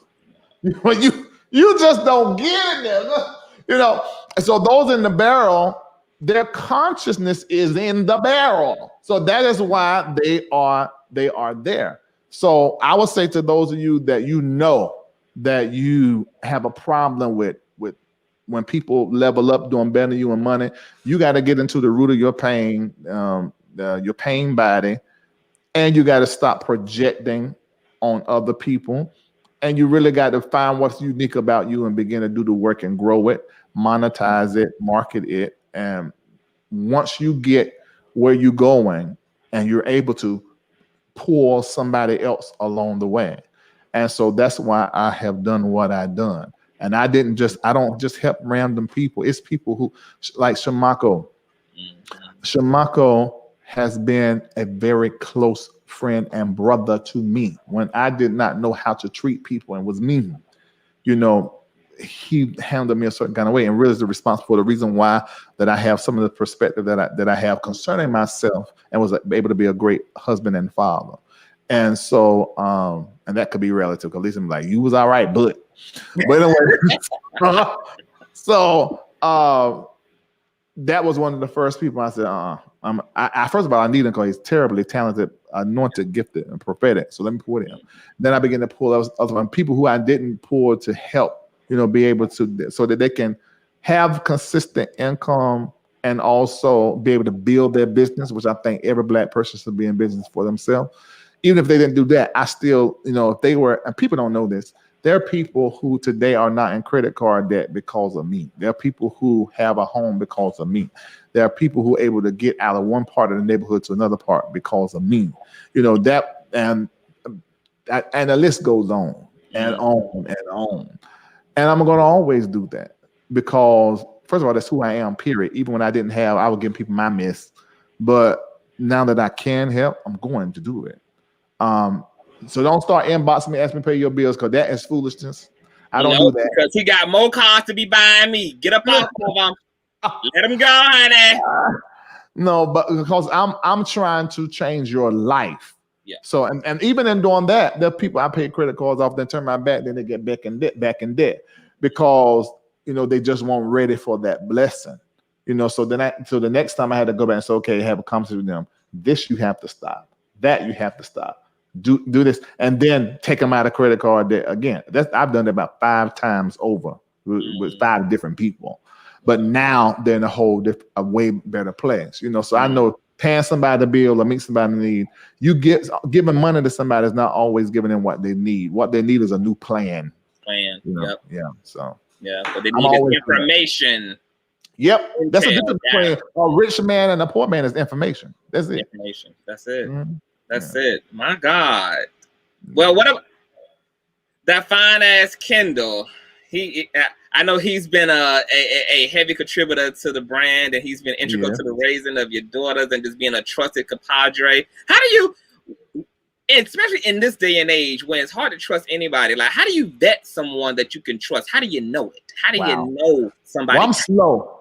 I'm slow. I like how many years have we been talking? How many years? Since 2018, 19, 20, 21, 3 or 4 years. Okay, there's a guy that's a pastor in Kentucky. I talked to him 7 or 8 years before he met me in person. I'm slow. I'm not quick. That's my personality, not to be quick in any relationship. I call very few people my friend. I believe the word friend is, for me, I don't use it much. People that don't keep their word, we'll never be friends. We might be able to do. We probably can't even hardly do no business because there's certain qualities that's in people that I'll never connect with them. You know, so vetting people for me is I usually do pretty good with it. That's why everybody that you see around me have known me several years. Like Kendall, he inboxed me on MySpace in 2007 once we went out the year I got divorced, and actually it was in December 2006. No, December 2007. And he emailed me this long thing, and he basically needed my help and this, that, and the other. I responded back. I read the entire 2-long piece of write-up thing and emailed it back to him, and I ain't been able to get rid of him since. So, you know, they ended up coming to the church. Of course, like, nobody that came into my ministry, well, no, I can't say that. I can count on my hand the people that came into my ministry and they came into ministry and got in a relationship with me. That's Kendall, Vincent, Cameron. He's a white dude. He is the youngest person I ever mentored, 17 years old. He's now married and doing well. He's part of my ministry, one of my great prophets and leaders in the ministry. But he was 17. He was the youngest person I took close to me. Who else is that? There was another guy. No, that's it, because he went to Mako first. There may be one or two more and a couple more females I'm forgetting, but I always, because Mako was the nicer person on the onset, but that ain't really the truth. But the nicer, everybody came into the ministry and they did with Mako first. And Mako was sort of vet people, even Nathan that has traveled with me everywhere now. I've been knowing these people, I've been knowing for years. This is not people. These people have been around me for years. I'm a long hauler. If somebody said, "Oh, we used to be close," you know, right there's something wrong with them. Because I don't throw people away easy. They can do me wrong, I still them back. You know, that's true. Because a lot of us can't stand your long suffering. Yeah. But then after about one or two times, that's it. Never, forever. It's never ever done. And so, but he came into the ministry. Who now is like, you know, Nathan is. He's always around me. And somebody who travel with you, who be in this, like when I get a suite, he be in the other room, you know, where the pull-out bed thing. He's always around. I'm the goddaddy to his children, you know. So, but everybody say, "Oh, y'all so close now." But when he first came into the ministry, he sat in the ministry for years before I even fooled up with him. Because that's how Marco's always been the buffer. Yeah. So aside from those few people like Kendall, Vincent, Cameron, Joshua was another one. He came to ministry immediately. I visited him at his house and talked to him. There's a few other ones. Oh, Gwen, I remember her. That was the same way with her. There's a few other ones. Although her husband, they're getting close to me. He first was dealing with Shamako. But that is the relationships really is your true measure of wealth. And the reason why I'm wealthy is not because I stay in the 15,000 square foot house. The reason why I'm wealthy is not because I drive a G63 wagon and a Rolls Royce. But let me guess. The reason why you wealthy is because you living off a lease of credit. Okay, people can say whatever. I mean, yes, she's paying for everything. So it's because of my relationships. That is one of my greatest assets. Love. Yeah. Especially because I'm the dude where my parents, and I love my parents. I don't want anybody to get this wrong. I love my parents. God knows I do. And I took them out of debt, you know. Although my mama act like that ain't even enough. But anyway, and so, but he said, let's stop naming names called the rest is trash. But that's Buddha. So that is everything. That is everything. That is everything. Because when I left my parents to start doing what I'm doing, they just didn't get it. They still don't get it. Y'all gonna see something in that documentary gonna make your head spin. They still don't get it, but they love me and I love them. They'll be here next month, and stay in my house for a week. Amen. You know, and I love them. But the reality is the reality. Yeah. But when that happened, I got a certain kind of way, and so I don't trust people easily. So these relationships I have in my life, we have been through it. Yeah. You know, and so you, like the relationship that I have with you, we're still building, but we fuss, we fell out, you know, and everything. All of that's building the relationship for me, you know, and that causes me to eventually open. I mean, because let's say 5 years from now, who knows where it's going to be 5 years, after we establish so much. I'm the friend that be like, hey, Conscious, what you got to do today? I said, look, I'm about to book a ticket. Meet me in Cancun. That's the kind of friend. You already are that. But see, that's the kind of friend I am. Like I possibly going to Cancun in the morning. You know, got to do this conference. And I'm tired of just be by some water. I call my accountant, Eddie. I call Kendall. I mentioned it to Vincent, but Shamako's going with his parents somewhere. But he said he made us do that one day. If I end up doing that tomorrow, I just call him and say, let's go. You know, you ain't got to pay them, just come. So I know I ain't paying nothing. If I'm gonna be, that's me. Like even for my conference, there are people who wanted to come, needed to come, but they are unemployed or they're on Social Security. I didn't tell nobody. And Vincent don't even know when I said put them on the list. He don't know who they was. He just made sure they had a badge for to get in. I paid for everything. You know, so that is me. And I feel like that's the reason why you can say and do anything you want to try to do to me. It's just not going to work. I have a covenant with God. I Mhm. give to people, and I've given my whole life to people. God is on my side. It's just how it is. So, amen. And who can be against you when the man above is all the way for you? Yeah. Who can? That's amazing. It's inspirational, and I'm happy for you. And I think that central core love is just like what we forget that oftentimes. Like we forget that our legacy is in love, it's in relationship building. People will forget what you did for them, but people will never forget how you made them feel. What the emotional and mental and spiritual impact of your presence in their life in their world was. And so the fact that you still have that intact, shout out to Mama and Papa Reid, because they did something kind of right. They did something kind of right. And I'm gonna tell you, they did way more right than this. It was just when I began to follow my purpose, they didn't get it, but they did. I mean, God, my love, helping others. Yeah, that comes from them. And you know, and I've always been like that. And nobody that's ever been in my life can just sit down and tell you all these terrible things. That whoever.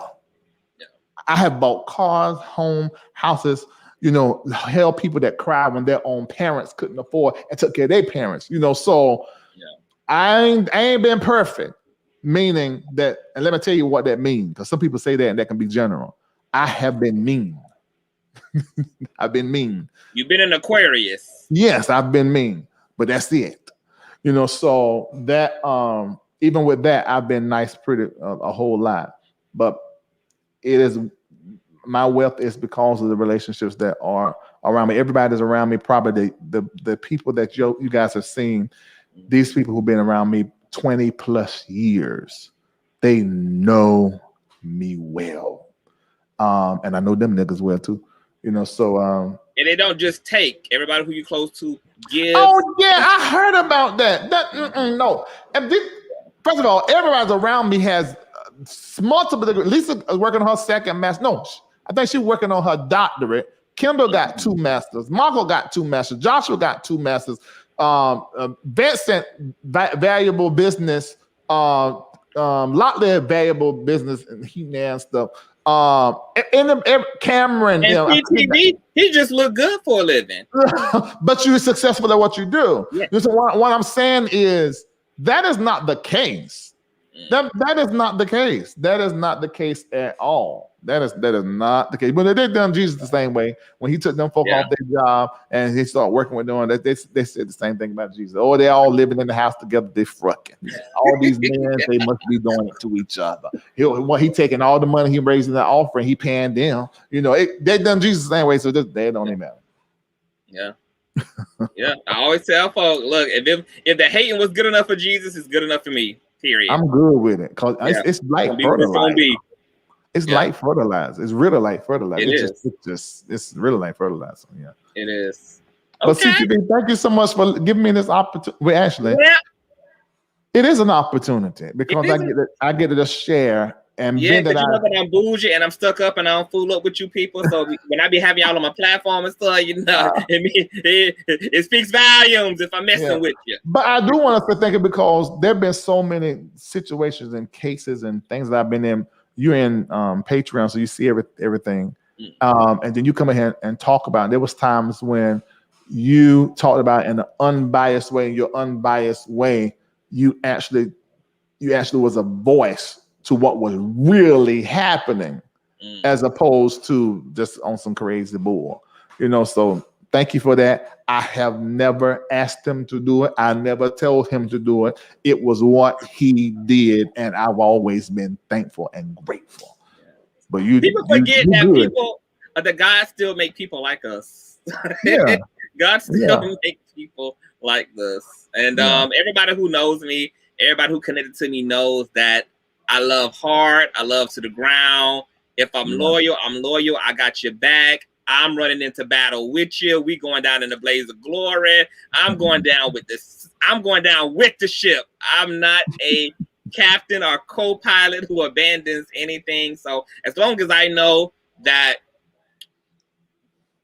the love is reciprocal, I'm dying on my hill of love, and I don't mind that. I'm perfectly fine with that. So It's been quite an amazing journey, and I'm speaking of looking forward, what's the next phase? Because I know you've been stepping on movie sets. It's a lot of things people don't really know that's coming down the pipeline, but folks want to know what is the next phase. That's it. Movies and TV. I mean, that's what's on that's the scripts that I have. It moves slow. So one of the scripts I know it probably won't be on the screen to the next 3 or 4 years, but I'm glad to be in the work. I'm glad to be asked. Another movie starts later on in the year with what's the name films? What's the name of them folks here in Atlanta? But they done some of the Tyler Perry stuff. But actually done some stuff that Tyler Perry, not Tyler Perry, that BET shot and aired. So I'll be working with them. So it's a lot. That's a lot. Well, you are an inspiration to 45-year-olds all around the world. People didn't know that this is what a second chance looked like. People ain't know that this is what a midlife crisis. Look, you ain't gotta have a midlife crisis. You can have a midlife blessing like Larry Reid, honey. Just keeping on. We're gonna have Reformation Experience 2022. So in Atlanta, 15th, 16th, and 17th. We're having that here. First of the year, I'm doing something around my birthday with my highest 25, 30 participants. And I may add some more people and just I may do something that's just for them, and then the next day do something that's going to open to all the patrons to help me celebrate my birthday. And it's probably a destination event. So I got some support the signing boobs. I'm good at autographing titties. And breast meat and stuff. Yes. Let's do that. Meat. Yeah. Mm-hmm. Yeah. Okay. Well, thank you so much. Well, I did have Patreon questions, but I feel like we done gave them enough. We done drove it home tonight. This was really stellar. Thank you for gracing the platform. We all are looking forward to being a part of the next phase and looking at you endure and enjoy the next wave. Shout out to you for being a melanated man who has produced business for himself that allow you to give other Black people business and allow those Black people to give other people business as a result of having business. You definitely have the love and the support of your supporters. So I'm just continue to be an inspiration. Every day I'm becoming more aware of why I connected to you, and you really truly inspire me and mean a lot to me. And I'm just happy that the world gets to experience what so many other people who know you personally get to experience, because even those at a distance, y'all getting it. This is the real Larry. Even those of you who are only in the comment sections and debate, y'all, this is what and who Larry is, baby. Y'all getting the real deal. So stay good, stay strong. I am. And win all your damn cases. Well, I just pray for my lawyers. Because I have more than one lawyer. Everybody think it's just Olga, but there's also Sadir, and then there's Raymond, and then there's Andrew, and then there's I can't think of Tracy. So there's a team of lawyers, not just in Georgia or wherever. They're in different places. So keep praying for my lawyer, because it's a game. They have to do stuff. Yeah, let's keep them. Yes. Praying. Well, when new levels come, them devils, it's gonna be what it's gonna be. The pendulum gonna always, it's designed to swing. It's designed to swing from left to right. Yeah, I don't even hear. I don't hear no devils. I don't hear no devils. I only hear you. I don't hear devils. Only the prayers go up. Okay, right. The curses come down. The prayers go up and the curses come down. I may use that. The prayers go up and the curses come down. Period. Well, is there any final words that you want to leave everybody on? If you guys are new, if this is your first time seeing Larry, hearing from Larry, I'm gonna have all his information in the description box, etc. YouTube, Patreon, Facebook, all of that good jazz. Yeah. Well, at Larry Reid Live everywhere. That's a tip to all of you guys that are on social media. Make your stuff the same everywhere and easy. Even on IG, everything is Larry Reid Live. Don't follow my personal stuff because if I don't know you, I'm not talking to you. Ain't getting in, baby. No, but I will respond on Larry Live IGs if I get to, if I can. But it's best if you really trying to get in contact with me, something to email me. If you got something you want me to talk about, LarryLive@gmail.com. We'll see that. Kendall see that. We decide if we're gonna do it.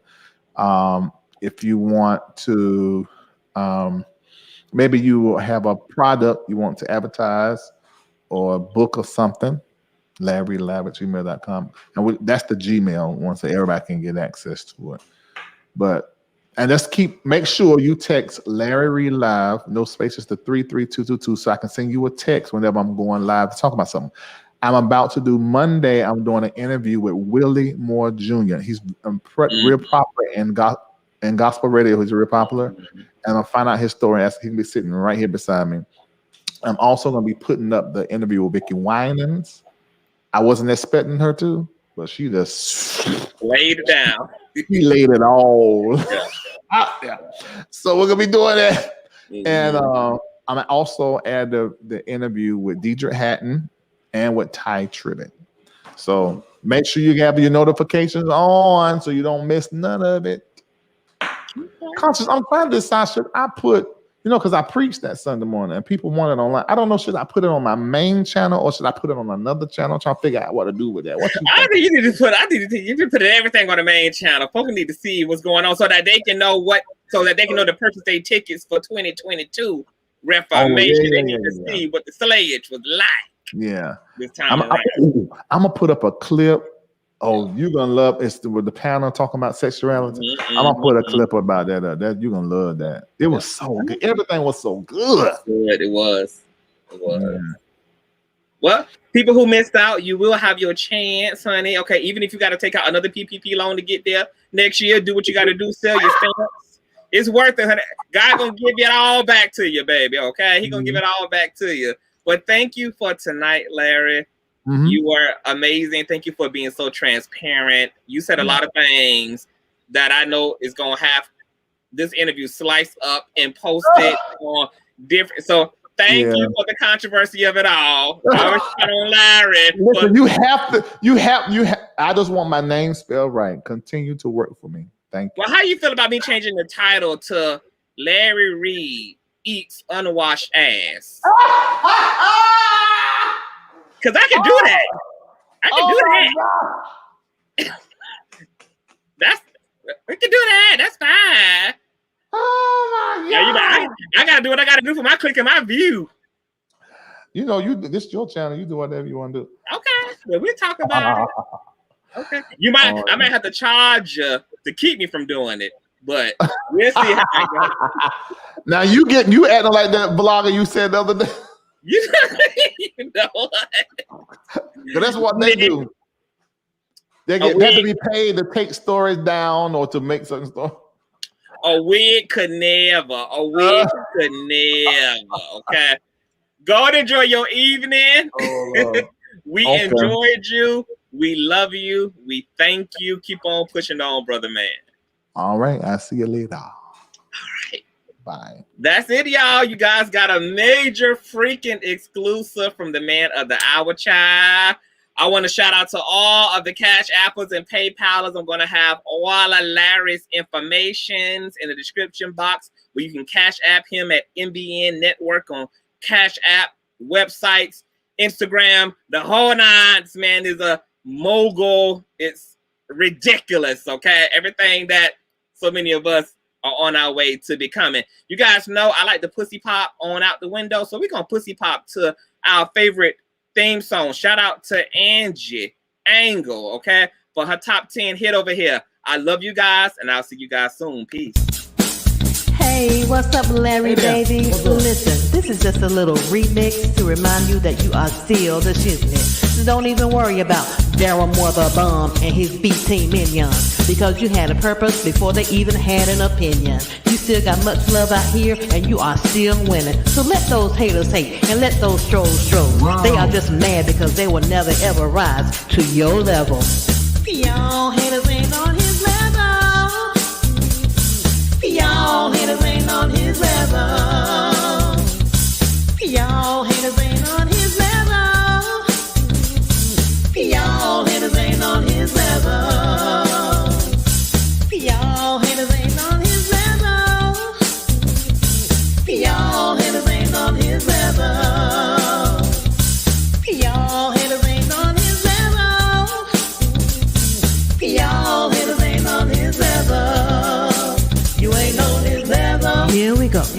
We're gonna start with Darryl Moore. And I'll say your name, cause from the pits of the hell you came. You's a dirty old man. You came up with a lame ass plan. You tried to take Larry down, with a proof that was unfound. Shame on you. Find something else better to do. Cause that same ditch that you dig in is the same ditch your ass gonna fall in. You recruited Earl and his dumb ass ain't no smart. And as a matter of fact, I think you want Larry's feet in your crack.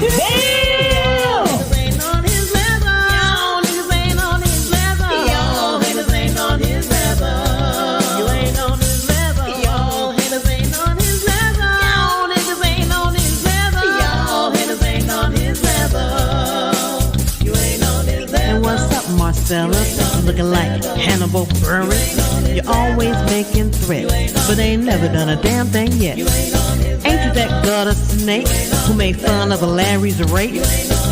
You'll say it ain't so, but when we saw you on a video, shut the hell up and sip your tea, because a badass you'll never be.